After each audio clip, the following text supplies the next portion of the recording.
কোরআনে কারীমকে আল্লাহর বাণী বলা, আল্লাহর গুণ বলা, আর কোরআন কারীমকে আল্লাহর গুণ না বলা, এ নিয়ে যারা মুতাজিলা ছিল তারা বলতো যে কোরআনে কারীম আল্লাহর গুণ নয়, কোরআনে কারীম আল্লাহর গুণ নয়, আল্লাহর কোনো বাণী হয় না। তারা বলতো যে আল্লাহর কোনো বাণী হয় না, তা আল্লাহর কোনো সিফাত তারা মানত না, একটা গুণও তারা মানত না। তো ইমাম আহমদ ইবনে হাম্বল তিনি বলতেন যে আল কোরআন কালামুল্লাহ, কোরআন আল্লাহর বাণী, কোরআন আল্লাহর বাণী। এখানে কোরআন আল্লাহর বাণী হওয়া না হওয়ার মূল সমস্যাটা কোন জায়গায় বুঝতে পারছেন কিনা? সেটা হচ্ছে যুগ যুগ ধরে কোরআন আল্লাহর বাণী সবাই বলতো, কাল আল্লাহ, আমরাও বলি, এখনো বলি আল্লাহ বলছেন বলে কোরআন আয়াত তেলাওয়াত করে সমস্যা। ওরা এসে বিপদে পড়ছে এটাই, আল্লাহর কোনো গুণ কিন্তু আমাদের কাছে নেই, স্রষ্টার কোনো গুণ আমাদের কাছে নেই। আমাদের কাছে কি আছে? স্রষ্টার গুণের প্রভাবটা আছে। যেমন আমরা একে অপরের প্রতি রহমত করি, এটা আল্লাহর রহমত গুণের প্রভাব। আমরা একে অপরের প্রতি যে ক্ষমা করি, আল্লাহর ক্ষমা গুণের প্রভাব। আমাদের যার যত বেশি আসছে বান্দার উপরে, সে তত বেশি ক্ষমা করে, এই প্রভাবটা আমাদের কাছে। কিন্তু একটা জিনিস সরাসরি আমাদের কাছে আসছে, এটা হলো আল্লাহর বাণী। এবং আল্লাহর বাণী, বাণী এমন এক জিনিস যেটা কোনো আলাদা কিছু নিজের উপর থাকতে পারে না, এটা অন্যের উপর নির্ভর করেই থাকে। কথা, কথা তো আমার কিছুর উপর থাকে, অর্থাৎ হয় আমার মুখ দিয়ে আসবে আমার কথা, আমার কথা যা বের হবে সবই কিন্তু সৃষ্টি। এবং স্রষ্টার কথা সৃষ্টি হয় কি করে, কথা বুঝে আসছে? এরা এটা বুঝতে পারে না। ওরা বলতে চাচ্ছে যে যদি এটার ভিতরে কোরআনের ভিতরে যদি কোনো আল্লাহর বাণী থাকে, তাহলে আল্লাহর কাছে কি, মানে এই হচ্ছে তাদের প্যাচ, তারা বুঝে গেছে, এটা ভুলে গেছে এটা। তো এটা বোঝানোর উপায় নেই যে কোনো কিছুর অবস্থান যদি থাকে, রব্বুল আলমিনের বাণীর, তিনি নবীকে সেটা জানিয়েছেন, অর্থাৎ তিনি জিবরিলকে জানিয়ে জিবরিল নবীকে সেটা পৌঁছে দিয়েছেন, নবী সেটা ধারণ করেছে, আলা কালবিকা লিতাকুনা মিনাল মুনজিরিন, কলমের মধ্যে দিয়ে দিয়েছেন, সেটা তিনি জানিয়েছেন এবং সেটা লেখা হয়েছে। এখন লেখা হয়েছে যে বাণীটা, সেটা হচ্ছে আল্লাহর বাণী, কিন্তু যেই কলমে লেখা হয়েছে, কাগজ, এটা তো সৃষ্ট জিনিস, কালিও সৃষ্ট, কিন্তু লেখা হয়েছে বাণীটা, আল্লাহর বাণীটা। দুনিয়াতে সবাই জানে যে যার থেকে কোনো বাণী আসে সেটাই মূল প্রবক্তা, অন্য যে বহন করে নিয়ে আসছে সে হলো জাস্ট এটাকে বহন করছে, এটাই কথা। তো সেই হিসাবে মুতাজিলা এটা বুঝতো না, তারা মনে করতো যে আমার কাছে আছে, এটা আমার এখন সৃষ্ট হয়ে গেছে, এটা মনে করতো। এখনো আমাদের সমাজে কিছু কিছু মানুষ আছে আল্লাহর বাণীকে, আমাদের কোরআনের ভিতরে যে বাণীটা আছে, আরবি বাণীটা, এটাকে তারা এখনো আল্লাহর বাণী বলতে রাজি নেই, নাউজুবিল্লাহ। এদের ভিতরে এই প্রভাব এখন রয়ে গেছে। এই যে বুনিয়াদি আকিদার লেখক একজন আছে, হ্যাঁ, সে কিন্তু বরবাদ করে দিয়েছে। এখানে বলছে যে এই যে কোরআনের ভিতরে যে আরবি কোরআন আছে, আরবি ভাষা আছে, আরবি ভাষায় লিখিত আল্লাহ যে বাণীটা আছে, এটা আল্লাহর বাণী না, নাউজুবিল্লাহ। এর অর্থ হচ্ছে আমরা কিন্তু তাহলে কেন পড়ি, আল্লাহর বাণী পড়লে যে 1 হরফে 10 নেকি হয়, এটা পুরোটাই তার অস্বীকার, পুরোটাই। তো আল্লাহর বাণী কোনটা? তারা বলে যে আল্লাহর বাণী হচ্ছে আল্লাহ তাআলার কাছে রয়ে গেছে। তো ওইটা কেমনে আসলো আমাদের কাছে? আমার কাছে কি আসছে? ওইটার বর্ণনা আসছে আমাদের কাছে, নাউজুবিল্লাহ। নতুন একটা তথ্য আবিষ্কার করছে। ইমাম আহমদ ইবনে হাম্বল এর বিরুদ্ধে দাঁড়িয়েছিলেন এবং সারা মুসলিম বিশ্বে একমত হয়েছিলেন যে এটাই শুদ্ধ, যে ইমাম আহমদ ইবনে হাম্বলেরটাই শুদ্ধ, যে আল্লাহর বাণী, এটা মানতে হবে। আল্লাহর বাণী আমাদের কাছে আসছে, একটি মাত্র বাণী, একটি মাত্র সিফাত, এটা দিয়ে আমরা যেন আল্লাহর নৈকট্য অর্জন করতে পারি, আল্লাহ তাআলা সেই ব্যবস্থাপনা করে দিয়েছেন। আর কোনোটাই আল্লাহ তাআলা আমাদেরকে দেননি। এই জন্য হাদিসে আছে, রাসূলুল্লাহ সাল্লাল্লাহু আলাইহি ওয়াসাল্লাম বলেছেন আল্লাহ তাআলা 100 রহমত সৃষ্টি করেছেন, এটা সৃষ্ট রহমত। তার মধ্যে একটা শুধু জগতে দিয়েছেন, একটা শুধু জগতে দিয়েছেন, যা দিয়ে একে অপরের প্রতি আমরা দয়া করি। এমনকি রাসূল এটাও বলেছেন যে এর কারণে একটি যে বাচ্চা, একটি দুধ দেয় যে প্রাণী, গরু বা তারা কি করে, পা উঠে রাখে বাচ্চার গায়ে যেন পা না পড়ে, বাচ্চা দুধ খাওয়ার সময়। এতটুকু দয়ালু যে আল্লাহ তাআলা তার কাছে আরো 99টা সৃষ্ট রহমত রেখে দিয়েছেন। তার রহমত তার কাছে, সৃষ্ট রহমত দিয়ে হাসরের মাঠে তিনি আমাদেরকে উত্তর এই ইনশাআল্লাহ পার করে নেবেন, যত রকমের ঈমানদারদেরকে পার করবেন সেদিন। আর যারা ঈমান নাই তাদের জন্য কোনো কিছু প্রাপ্তি নেই, কিছু পাবে না তারা। এ হচ্ছে মুতাজিলাদের অবস্থা। ঘটনাচক্রে ইমাম আহমদ ইবনে হাম্বল দুনিয়া থেকে চলে যাওয়ার সময়ে, ওই সময় একজন ব্যক্তি ছিলেন, নাম ছিলেন ইবনে কুল্লাব, আব্দুল্লাহ ইবনে সাঈদ ইবনে কুল্লাব, আব্দুল্লাহ ইবনে সাঈদ ইবনে কুল্লাব। তো উনি এই সময় তিনি মুতাজিলাদের বিরুদ্ধে বক্তব্য দিচ্ছিলেন প্রচুর পরিমাণে, কিন্তু তিনি, তার কাছে কোরআন এবং সুন্নাহর ভান্ডার বেশি ছিল না। কথা বুঝেন কিনা? মানে আপনি যদি কোনো কোনো নাস্তিকের সাথে মোনাজারা করতে যান, আপনি যদি কোনো কোনো বেদাতির সাথে কথা বলতে যান, আপনার কাছে যদি কোনো ঠিক সেরকমের ইয়া না থাকে, দলিল প্রমাণ না থাকে, তো শেষে আপনি কি করবেন, যুক্তি দিতে থাকবেন অনবরত, হাঁটতেও চাইবেন না, যুক্তি দিতে থাকবেন। কথা বুঝছেন তো? তো আব্দুল্লাহ ইবনে সাঈদ ইবনে কুল্লাব রাহিমাহুল্লাহ, তিনি, তার নিয়ত ভালো ছিল, তিনি কি করছে, মুতাজিলা হারানোর জন্য চেষ্টা করেছে।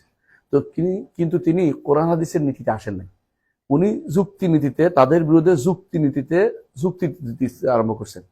তো যুক্তিতে দিতে দিতে তিনি দেখলেন যে যুক্তিতে তাদের সাথে আর পেরে ওঠেন না, কারণ যুক্তি তারা কিন্তু এমন যুক্তি দিবে আপনি ঠিকই আটকে যাবেন। বহু রকমের যুক্তি তাদের কাছে আছে, যুক্তি দিবে। তো যুক্তি দিতে এমন একটা অবস্থা হয়েছে, তারা আব্দুল্লাহ ইবনে সাঈদ ইবনে কুল্লাব রাহিমাহুল্লাহ, তিনি কিছু কিছু সিফাত বলতেন যে এগুলি যুক্তিতে কুলায় না, এগুলি মানা যাচ্ছে না, ইত্যাদি ইত্যাদি বলতে বলতে তিনি আল্লাহ তাআলার যে সমস্ত সিফাত এখতিয়ারি আছে, ইচ্ছা করে আল্লাহ কিছু করেন,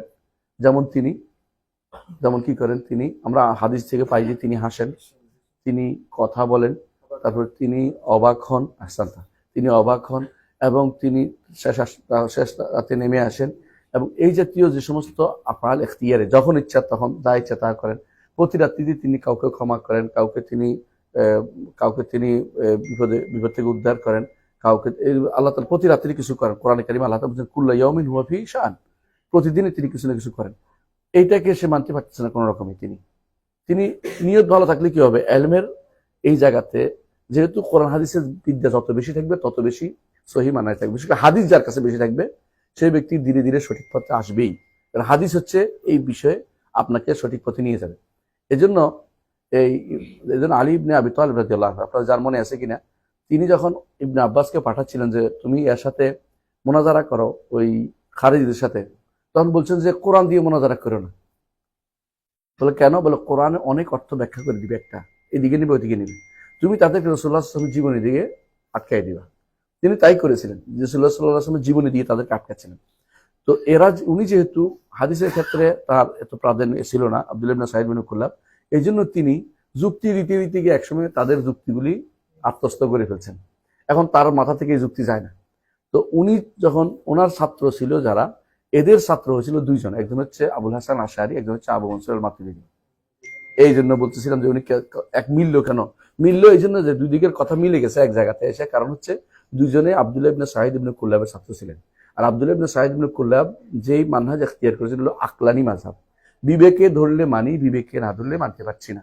তো বিবেক অনেক কিছুই মানুষের ধরে না, হ্যাঁ, অনেক কিছুই মানুষ একসময় বিবেকে ধরতো না, এখন কিন্তু মানুষের বিবেকে ধরে। একসময় যদি বলতো যে আমি 6 ঘন্টায় সৌদি আরব যাচ্ছি, আরবে যাচ্ছি, মক্কায় যাচ্ছি, মানুষকে তুমি পাগল হয়ে গেছো, তুমি কেমনে যাবে, তুমি কি চলে জিনের ফিটি বর করবে? এখন দেখে যে বিমানও যাচ্ছে মানুষ, আর বিমান তো এটা তো হলো মানুষের তৈরি। আল্লাহ তাআলা যখন ইচ্ছা তখন এর চেয়ে শক্তিশালী বাহন দিয়ে আমাদের নবীকে একবার নিয়ে গেছেন মেরাজে। এটা যুক্তি দিয়ে তো আপনি করতে পারবেন না, এখন আর কেউ এখনো পারবেন না। কোনোদিন যদি কোনো প্রমাণিত হয়, কোনো এর চেয়ে বড় কিছু আসে যায়, তখন হয়তো বলবেন যে গেছে, কিন্তু আমাদের কাছে এর কোনো যুক্তি দিয়ে কিছু করার কিছু নেই। এগুলো শরীয়ত মানতে হবে, শরীয়তের ব্যাপারে সব জায়গাতে যুক্তি চলে না। তবে শরীয়ত কখনো এমন কিছু আসে না যেটা যুক্তি একেবারে বিরোধী, এটা নয়। হ্যাঁ, যদি আশ্চর্য হয়ে যায় এমন কিছু নিয়ে আসে শরীয়ত, যে আমি এটা কেমনে, মানে আপনাকে হায়রান করে দিবে, হতভম্ব করে দিবে, আপনাকে কিং কর্তব্য বিমূল করে দিবে, এমন কিছু কিন্তু শরীয়তে আছে। কিন্তু আপনাকে এটা বলে না যে এটা আমার একেবারে বিবেক বিরুদ্ধ, এটা বলে না। হ্যাঁ, বিবেক বিরুদ্ধ হয় কেন? বিবেক বিরুদ্ধ হয় ওই সময় যখন মানুষ বিবেকের মধ্যে সংকীর্ণতা থাকে। অর্থাৎ আমার বিবেক অনুসারে যদি আমি সব বিচার করি, তাহলে কিন্তু আমার দিন থাকবে না। প্রত্যেকের বিবেক ভিন্ন ভিন্ন। কেউ আসলে লগারিদম অঙ্ক করতে পারে, কেউ ঐকিক নিয়মও করতে পারে না। তাই বলে আমি যদি বলে অঙ্ক বলতে কিছু নাই, তাহলে হাস্যকর হবে। অঙ্ক আছে, আমার বিবেকের সংকীর্ণতা আছে, আমার বিবেক অনেক কিছু ধরতেছে না, এটা বুঝতে হবে। তো আল্লাহ তার রাসূল যা বলেছেন, এটা বিবেক দিয়ে বিচার করাচ্ছে, বিবেক দিয়ে বুঝার চেষ্টা করতে হবে। না বুঝলে কোনটা প্রাধান্য পাবে? আল্লাহ রাসূল যা বলেছেন নসকে প্রাধান্য দিতে হবে। আমার বিবেকের সংকীর্ণতা আছে, এটুকু আমাদেরকে সবসময় মাথা রাখতে হবে। তো ওনারা কি করছে, এই ইমাম আশআরী এবং ইমাম মাতুরিদি দুইজন দুই জায়গায় ছিলেন, একজনের সাথে একজন দেখা হয় না, কারণ দুইজন ছাত্র একদিকে, ওনার ছাত্রদের ছাত্র, ওনারা সরাসরি ইবনে কুল্লাবের ছাত্র ছিলেন না, ছাত্রদের ছাত্র। তো এই জন্য দুই জায়গাতে দুইটা বেড়ে উঠছে, একজন ইয়াতে বুখারা সমরকান্দের এই দিকে, আরেকজন হচ্ছে বাগদাদের ওইদিকে। ইমাম আশআরী রহমতুল্লাহ আলাইহ প্রথম জীবনে তার মায়ের হাজবেন্ড ছিলেন জাহেজ আল মুতাজিলি, তার কোলে বড় হয়েছেন। বড় হইতে মুতাজিলাদের পক্ষ নিয়ে বিশাল জীবন যাপন করছেন একটা অংশ।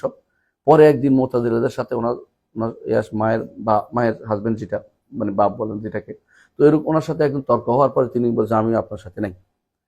তো তিনি কি করছে, এরপরে ওই আব্দুল্লাহ ইবনে সাঈদ ইবনে কুল্লাবের ছাত্রদের সাথে মিশে উনি মোনাজারা শুরু করলো। কাদের বিরুদ্ধে? হ্যাঁ, মুতাজিলাদের বিরুদ্ধে। কিন্তু সমস্যা হচ্ছে ওনার কাছে হাদিসের অস্ত্র ছিল না, হাদিসে কমতি ছিল। তিনি এরপরে একবার ইয়াতে আসলেন, বাগদাদে আসলেন। আসার পরে তাকে বাগদাদে আসার পরে আবু জাকারিয়া সাজি মুহাদ্দিস, বিখ্যাত মুহাদ্দিস বাগদাদে ভর্তি। তো ওরা বললো যে একদিন দরবারে বসছে, একজন বললো যে উস্তাদকে বললো, উস্তাদ এখানে একজন লোক আসছে যিনি মুতাজিলার সাথে মোনাজারা করে, বলে নিয়ে আসো তাকে, দেখি কি কয়।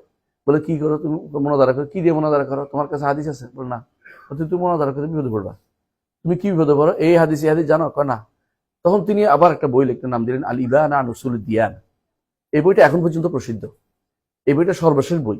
এবং এই বইটা যে তার বই, এটা স্বীকার করে নিছে তারই একজন ছাত্র, আশারি মতবাদের একজন লোক, তিনি হচ্ছেন ইমাম ইবনে আসাকির। ইমাম ইবনে আসাকির, যিনি যাকে বলা হয় মুআররিখুদ দুনিয়া, দুনিয়ার ইতিহাস লেখছে সবচেয়ে বড়। তিনি লিখছেন তারিখ দামাস্ক, সবচেয়ে বড় তারিখে দামাস্কের ইতিহাস। দামাস্কে যারা গেছে এটা প্রায় 50 খণ্ডের মতো।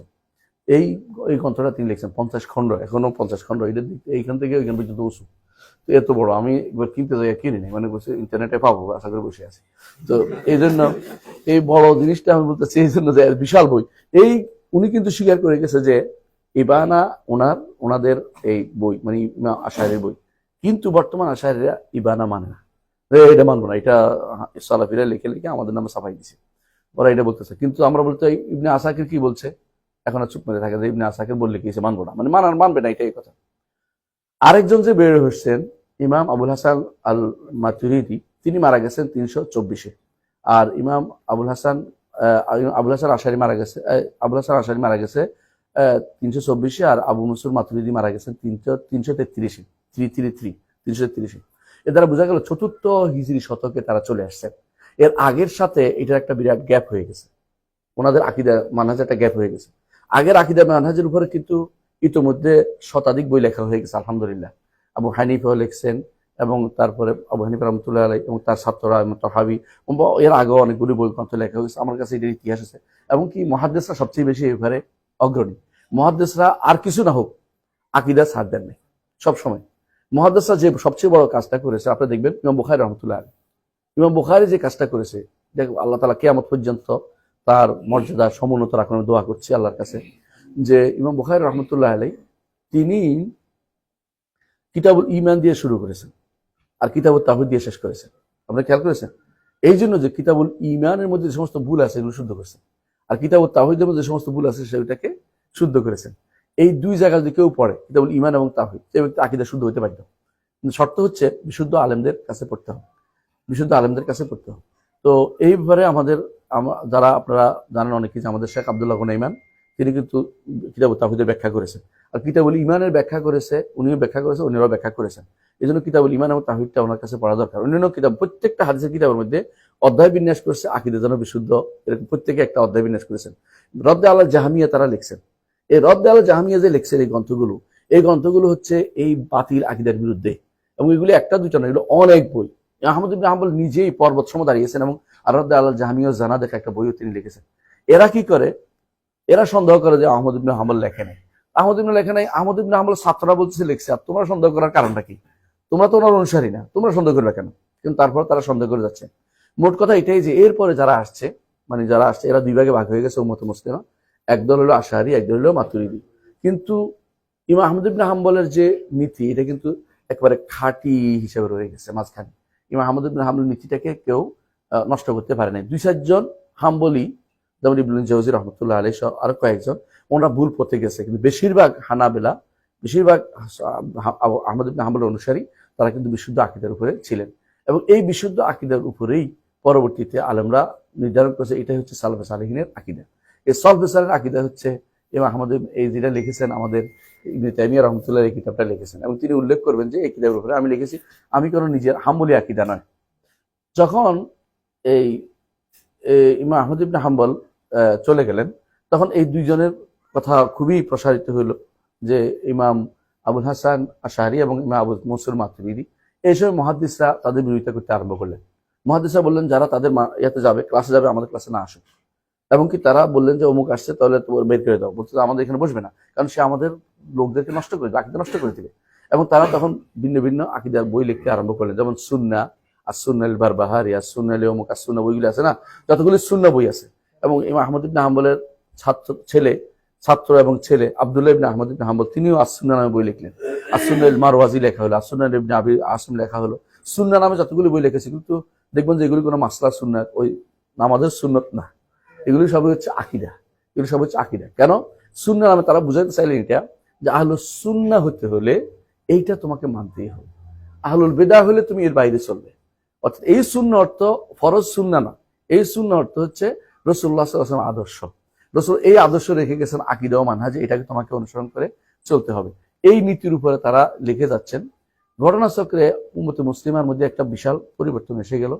এবং এই পরিবর্তনটা হলো যে যখন যখন উম্মতে মুসলিমার একটা বিশাল অংশ ওই ইয়াদের দ্বারা প্রভাবিত আক্রান্ত হলো, ওই ক্রুসেডারদের দ্বারা, তখন আপনারা জানেন যে সালাউদ্দিন আইয়ুবী রহমতুল্লাহ আলাইহি এবং নুরুদ্দিন সিংকি রহমতুল্লাহ আলাইহি, ওনারা কিন্তু এই ইয়াদের বিরুদ্ধে যুদ্ধ করেছে, ক্রুসেডারদের বিরুদ্ধে।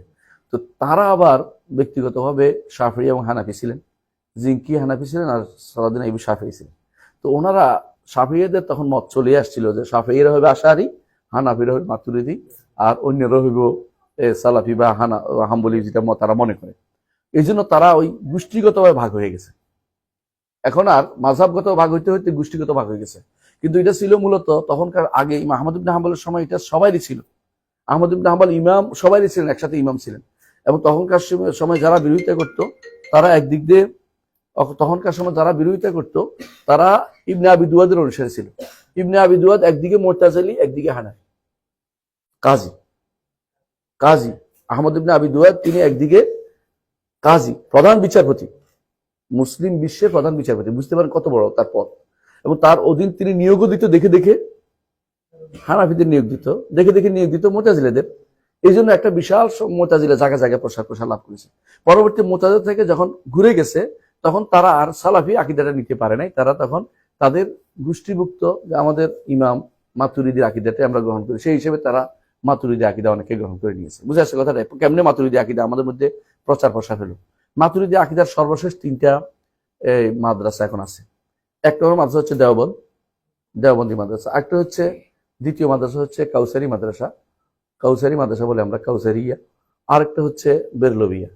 3টা মাদ্রাসা এখন সবচেয়ে বেশি বিখ্যাত সারা বিশ্বে এদের মাতুরিদি আকীদা।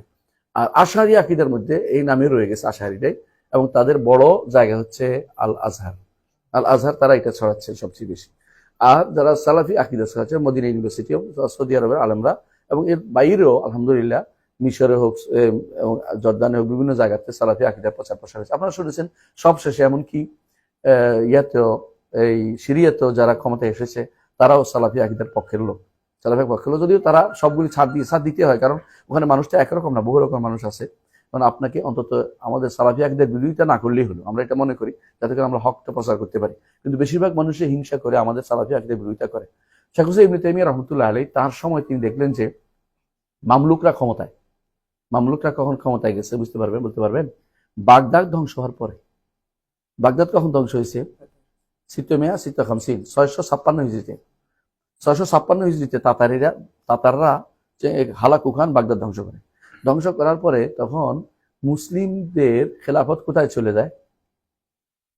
মিশরে। কারণ তারা কি করছে, একজন খলিফাকে নিয়ে গেছে ওখানে। কারণ নিয়ম হচ্ছে, রাসূল বলেছেন আল খিলাফতু মিন কুরাইশ, খলিফা হবে কুরাইশ থেকে।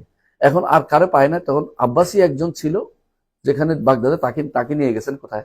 মিশরে। যে আপনি আমাদের খলিফা থাকবেন, আমরা আপনার নামে খুতবা দিব, কিন্তু চালাবো আমরা।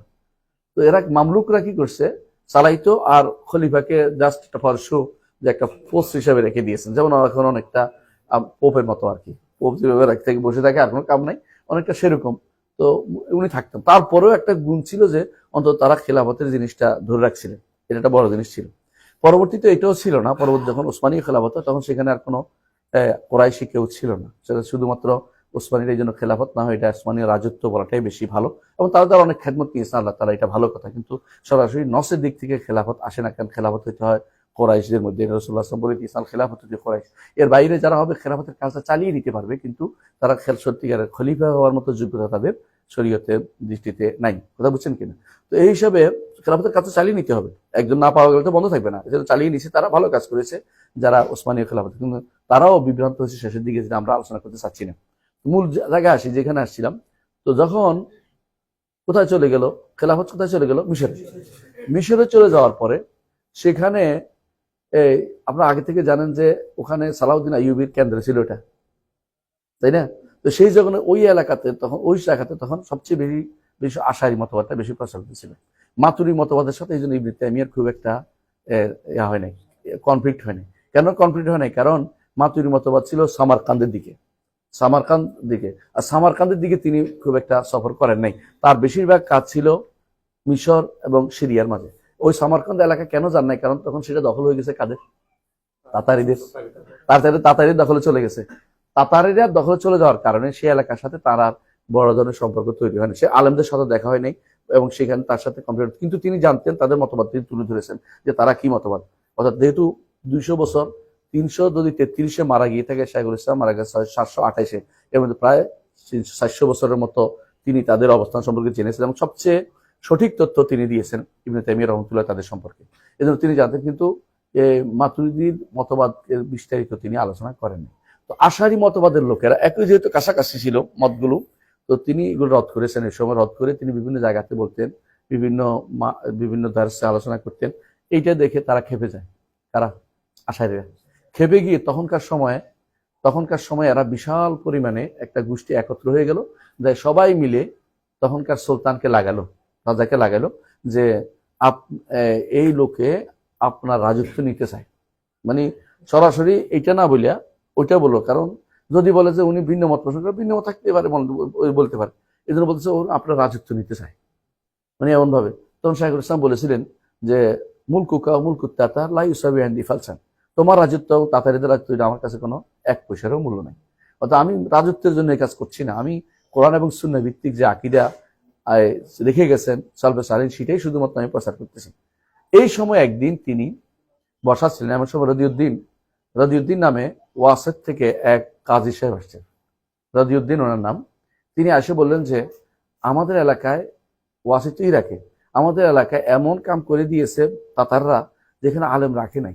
এখন মানুষ আজে বাজে বিশ্বাস, সবচেয়ে খারাপ বিশ্বাসে তারা আক্রান্ত হয়ে গেছে।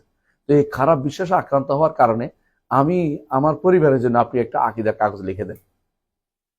কে বললো এটা? রদিউদ্দিন আর শাফেঈ, ওয়াসিতি আর শাফেঈ। তো তিনি এটা বলার কারণে, তিনি এটা বলছেন 698 এর অর্থ হচ্ছে তিনি আসছিলেন তখন হজে আসছিলেন। তখনকার দিনে আলেমরা কি করতো? হজের সময় আসতো এবং বিভিন্ন আলেমদের সাথে সাক্ষাৎ করতো, এটা তাদের উদ্দেশ্য ছিল। তখনকার এরকম বিশাল বাধ্যবাধকতা ছিল না, যখন ইচ্ছা তখন আলেমদের কাছে বসতেন, এই জায়গা যাইতেন, ওই জায়গা যাইতেন, যখন সুযোগ পাইতেন তারা এক কাজে 10 কাজ করে যেতেন। অর্থাৎ তারা হজ করতেন, এরপর আলেমদের বাড়িতে বাড়িতে যেখানে সেখানে যাওয়ার দরকার, মিশর গেলে মিশর, সিরিয়া গেলে সিরিয়া, এরকম যাইতেন। শাইখুল ইসলাম ইবনে তাইমিয়া রাহমাতুল্লাহ আলাইহি তিনি তখন অবস্থান করছিলেন মিশরে। এই সময় তার কাছে আসছে, অথবা সিরিয়াতে সম্ভবত আসছিলেন। ওই সময় আসার পরে তিনি বললেন যে এই ব্যাপারে বহুত লেখা হয়েছে, আমি লিখবো না। তিনি বলেন আমি লিখবো না, অনেক লেখা আছে, আমাদের সালফ সালেমীদের কিতাব অনেক আছে, বিশেষ করে আকীদার কিতাব তো অভাব নেই, তুমি আমার লিখতেছো কেন? বল না, আপনি লিখে দিলে আমি খুশি হই, কারণ আমি অনেক কিতাব থেকে জমা করতে পারবো না। একটা জিনিস আছে, অনেকেই আছে অনেক কিতাব থেকে নিতে গেলে অনেক সময় হারিয়ে যায়, নিজে হারিয়ে ফেলে। যদি সংক্ষিপ্ত একটা ভাষ্য থাকে, এটা অনেক কাছে পছন্দ। তো তিনি বাধ্য করলেন যে আপনি যে কোনো মূল্যে আমাকে এটা লিখেই দিবেন।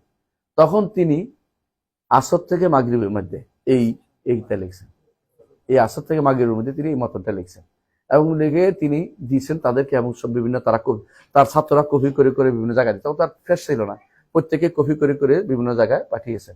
এবং সেটা এত বেশি প্রসার লাভ করেছে, প্রসার লাভ করার কারণে খেপে গেছে আরো বেশি, আশারীরা খেপে গেছে। এবং তারা খেপে গিয়ে বলতেছে যে উনি হাম্বলি মাযহাব প্রচার করতেছে, মানে আবার ঘুরেছে অন্যদিক দিয়ে আসে, যে উনি হাম্বলি মাযহাবটাকে আমাদের মাযহাবের উপর মাযহাবিক, মানে মতভেদটা মাযহাবে নিয়ে যাচ্ছে, যাতে করে ওই বিরোধী মতটা শক্তিশালী হইতে পারে।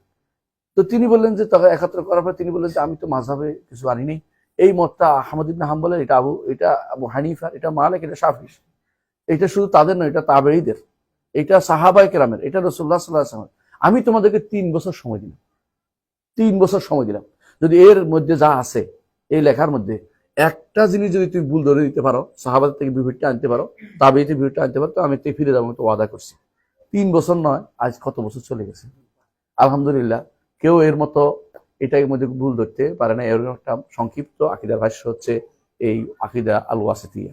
এই জন্য আমি আমার এই গুরুত্বপূর্ণ জিনিসটাকে টেনে আনলাম বোঝানোর জন্য যে এটার মূল্য কত বেশি, এটার মূল্য কত বেশি। এই জন্য ইমাম জাহাবি রহমতুল্লাহ আলাইহি বলেছেন, ওকুদুদ দুররিয়াতে আসছে, ওকুদুদ দুররিয়া হচ্ছে তার ছাত্র। ইমাম জাহাবি আল্লাহ তাআলা ইমাম ইবনে তাইমিয়া, শেখ হোসেন ইবনে তাইমিয়া আল্লাহ তাআলা এমন কি ছাত্র মিলিয়ে দিয়েছেন যেগুলো জগৎ বিখ্যাত। এর মধ্যে একদম হচ্ছে কে? ইমাম জাহাবি। জাহাবিকে বলা হয় মুআররিখুল ইসলাম, ইসলামের তিনি ইতিহাসবিদ। তিনি যা লিখেছেন আমার মনে হয় আমরা পড়ে শেষ করতে পারবো না, পড়ে শেষ করতে পারবেন না আপনি। ইমাম জাহাবি আল্লাহ তাআলা ওনাকে দিয়ে যে যোগ্যতা যা দিয়েছেন অসাধারণ। হাদিসের ক্ষেত্রে যে খেদমত করেছেন, পরবর্তী ইবনে হাজার আসতে হলে জাহাবি হয়ে আসতে হয়েছে, জাহাবি যে বিদ্যা সেটা নিয়ে আসতে হয়েছে। অথচ ইমাম জাহাবি বলতেছেন, আমি যদি কোনো আল্লাহ তাআলার কাবার এই মিম্বর রুকনি ইয়ামানি এবং হাজরে আসওয়াদের মাঝখানে দাঁড়িয়ে বলি যে আমি শপথ করে বলি যে আমি আমার জীবনে ইবনে তাইমিয়ার মতো বড় আলেম আমি দেখি নাই, তাহলে আমি শপথ সত্য বলবো। আর যদি এটাও বলি যে ইবনে তাইমিয়া তার মতো কোনো আলেমকে দেখে নাই, তাহলে এটাও সত্য বলবো। এত বড় নিজের ওস্তাদেরটা স্বীকার করতেছে। এই তিনি বলতেছেন যে এই পর্যন্ত উনি বলতেছেন যে এই যে আকিদাল ওয়াসিতিয়ার মতো এত সুন্দর মতন, বিশুদ্ধ গ্রহণযোগ্য মতন আর হয়নি। এটা হচ্ছে কারণ এটা হচ্ছে বিশুদ্ধ আকিদা সালফে সালিহিন যে আকিদা, সেটাকেই এখানে প্রমোট করা হয়েছে। ইবনে কাসিরও তাই বলেছেন, শেখুল ইসলাম ইবনে তাইমিয়ার ছাত্র ইবনে কাসিরও এবং জাহাবিও। আরেকজন হচ্ছে ইবনে আব্দুল হাদি, ওনার নাম ইবনুল কাইয়িমও এবং ইবনে রাশিকও। এর মধ্যে আরো আছে ইবনে ইমাদও। মানে এটা বিশাল গোষ্ঠী। ইবনে তাইমিয়ার ছাত্র যারা আছে প্রত্যেকটা তার ফিল্ডে সেরা। এর মধ্যে একজনের নাম বলতে চাচ্ছিলাম, তার হচ্ছে ইবনে আব্দুল হাদি। তিনি আল মুহাররার ফিল হাদিসের লেখক, হাদিসের মতন লেখক, সুন্দর। এবং তিনি প্রথম রদ করেছে সুবুকির উপরে, আর রদ আসসারিমুল মুনকি ফি রদ্দ আলা সুবুকি, এই গ্রন্থ লিখেছেন। বেদাতীদের বিরুদ্ধে রদ লেখার ক্ষেত্রে ইবনে তাইমিয়া রাহমাতুল্লাহ আলাইহি ছাত্রদের কোনো তুলনা ছিল না। তো ইবনে তাইমিয়া রাহমাতুল্লাহ ছাত্রদের মধ্যে যেমন ইবনুল কাইয়িম, তিনি যারা বেদাতি আল্লাহ সম্পর্কে খারাপ আকীদা পোষণ করে তাদের বিরুদ্ধে একটা বই লিখছেন, ইস্তিমাল জুয়ুশুল ইসলামিয়া ফি গাজওয়িল মুআত্তালাতুল জাহমিয়া। এই একটা বই 100 বইয়ের মতো। ইমাম জাহাবি 2টা লিখছে, একটা লিখছে আল আরশ, একটা হচ্ছে আল উলু লিল আলিয়িল গফফার অথবা আল উলু লিল আলিয়িল আযীম। এই নাম যে নামে হোক, দুই নুসখাতে আসছে। তো 2টা বই লিখছে বড় বড়। আর ইমাম ইবনে আব্দুল হাদি তিনি একটা বই লিখছেন আল ইস্তিওয়া আল আরশ।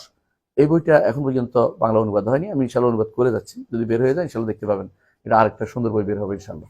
তো এইটারও আলহামদুলিল্লাহ আমরা বলতে চাচ্ছি এটাই। শুধু তারা নয়, ইবনে তাইমিয়া রাহমাতুল্লাহ ছাত্ররা ইমাম ইবনে কাসির তিনি এই গ্রন্থ লেখেন না, কিন্তু তিনি তাফসিরের মধ্যে এটাকে সাব্যস্ত করে গেছেন। মানে তিনি গেছেন তাফসিরের ক্ষেত্রে, এবং তাফসিরের ক্ষেত্রে এই পর্যন্ত আপনারা জানেন যে তাফসির ইবনে কাসিরের কোনো তুলনা এখন পর্যন্ত হয়নি। আল্লাহ তাআলা তাকে এই কারণ তিনি সালাফি তাফসির করেছেন, তিনি সালফে সালিহিন বক্তব্য নিয়ে এসেছেন।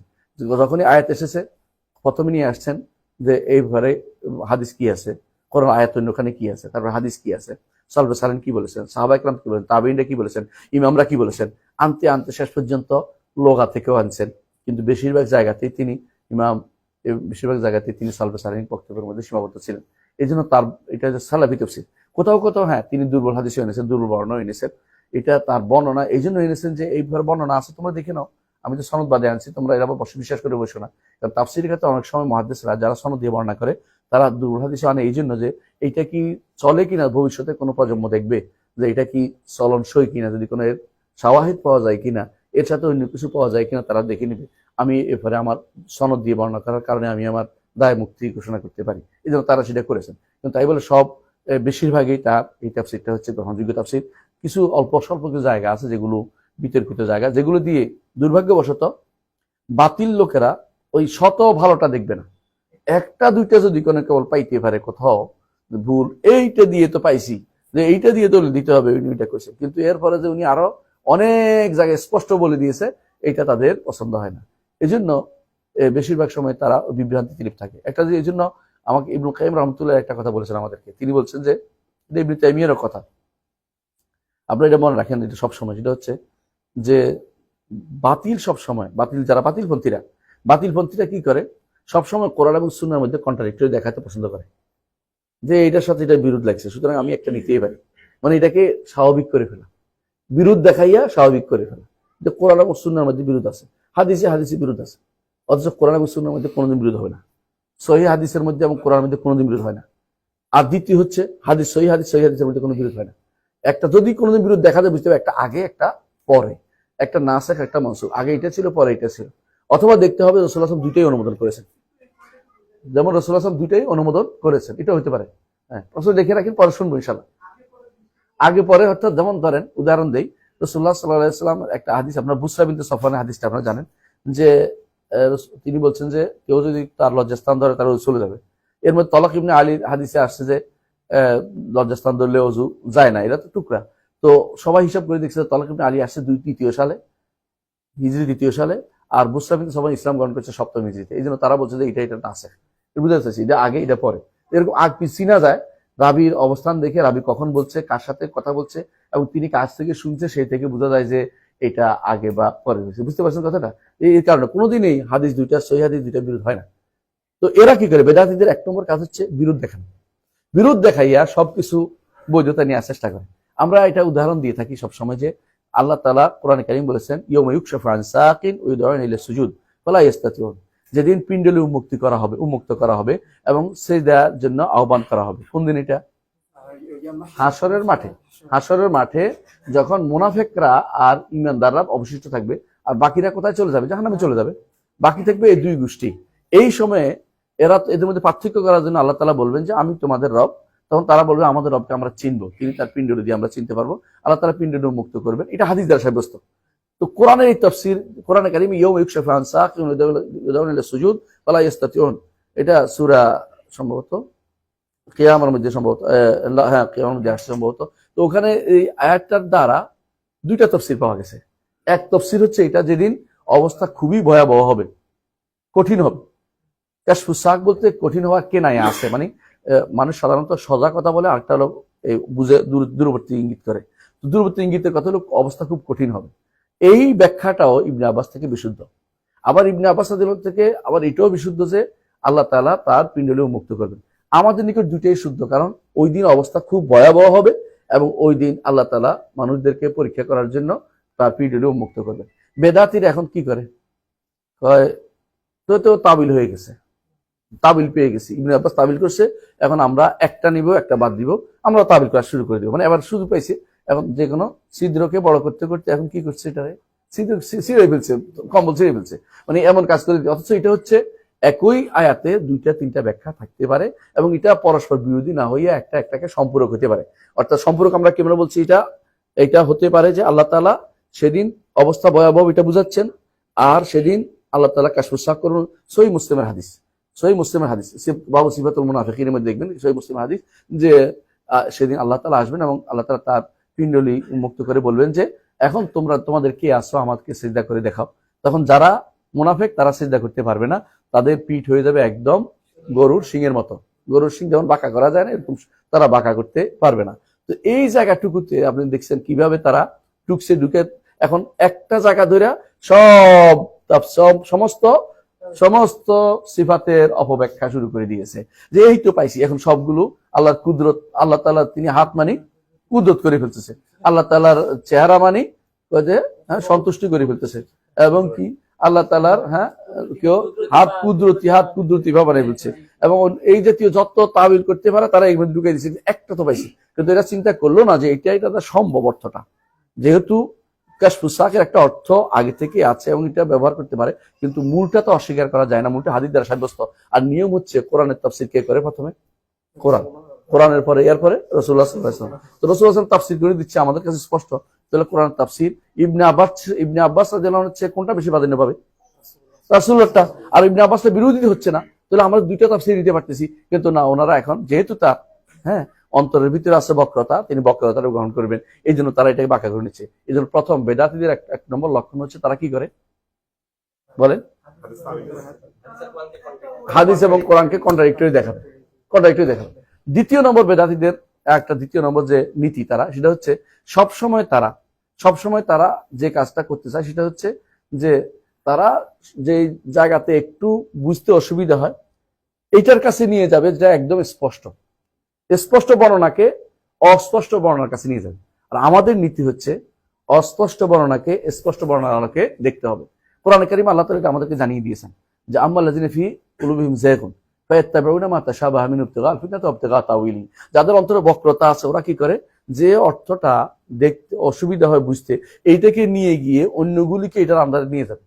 বুঝছেন কি জন্য? ইবতিগাআল ফিতনাতি ওয়া ইবতিগাআ তাউইলি, অপব্যাখ্যা করার জন্য এবং ফিতনা তৈরি করার জন্য, এবং এটা করে। আর যারা এই সহিহ আকীদা মানে তারা কি করে, বলে যে না আমরা কি করব, যেটা অস্পষ্ট এটা বুঝবো কিসের আলোকে? স্পষ্টের আলোকে।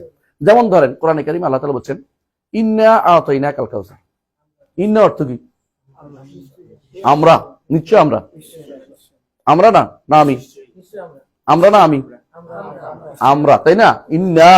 এখন যদি কেউ যদি বলে যে আল্লাহ তো তৈলে বহু, নাউজুবিল্লাহ, তাহলে এটা কি হবে? হবে না। আমরা এটা কি কিসের মধ্যে নিয়ে যাই? আল্লাহ এরা কুল আল্লাহু আহাদ আল্লাহুস সামাদ লাম ইয়ালিদ ওয়া লাম ইউলাদ ওয়া লাম ইয়াকুল লাহু কুফুয়ান আহাদ লা ইলাহা ইল্লা হুয়াল আজিজুল হাকীম। কত আছে? আল্লাহু লা ইলাহা ইল্লা হুয়াল হাইয়ুল কাইয়্যুম। কত মানে শত শত আয়াতের দিকে নিয়ে যাইতে বলছে না বহু বচন আল্লাহ তাআলা এটা সম্মানের জন্য বলছে, রয়্যাল উই, এটা বহু বচন সংখ্যার জন্য বলেন নাই তিনি, এটা আমরা বুঝতে পারি। কিন্তু বেদাতীরা কি করবে, বহু বচন কেন বললেন না, তাহলে এটাকে এক বচন করে ফেলতে, জোর করে অর্থ অনুবাদ কি করে ফেলছে, আমি আপনাকে দিয়েছি। এখন নিজে বিপদে পড়ে নিজে এটাকে অপব্যাখ্যা করে আরেকটা বানাইছে। কিন্তু বানানোর দরকার ছিল না, কারণ পৃথিবীর সবাই যে কোনো রাষ্ট্রপ্রধান যখন ঘোষণা করে আমরা করে দেখাবো বলে না, আমরা এটা করবো, আমরা ঘোষণা করবো, আমরা এই করবো, আমরা সেই করবো, তিনি কোনো বলেন আমি করবো, আমি একজন হয়, আমরা করলে এটাকে বোল্ডনেস আসে, এটা রয়্যাল উই বলে এটাকে যে ব্যক্তি বুঝতে না পারে তারা তো আমি জোর করে বুঝতে পারবো না। তো বেদাতিরা এই কাজটা করে। তো এরা কি করেছে, আশারি মাতুরিদিরা, আমি যে বলছিলাম, এরা সবসময় এই কাজটা করে। এরা কি করছে, যতগুলি সুযোগ খুঁজতে থাকে কোথাও না কোথাও যে একটা শব্দ পাওয়া গেছে কিনা তাবিল করার জন্য, তো তাবিলের পথে নিয়ে যাবে। যদি এটা সম্ভব না হয় অর্থহীন করে দেবে। ওদের কবি বলতেছে ওয়া কুল্লু মা আওহামাত তাশবিহা ফাউদ আও আউল আও ফাউদ আও রুম তানজিহা। যেখানে তোমার মনে হবে যে এটা তো কেমন হইলো, সেখানেই তুমি অপব্যাখ্যা করো অথবা সেখানে অর্থহীন করে দাও, এতে করে তুমি পবিত্র করলে আল্লাহকে। নাউযুবিল্লাহ। এটাকে আল্লাহকে পবিত্র করা হয় না, এটা আল্লাহর সিফাতকে অস্বীকার করা হয়।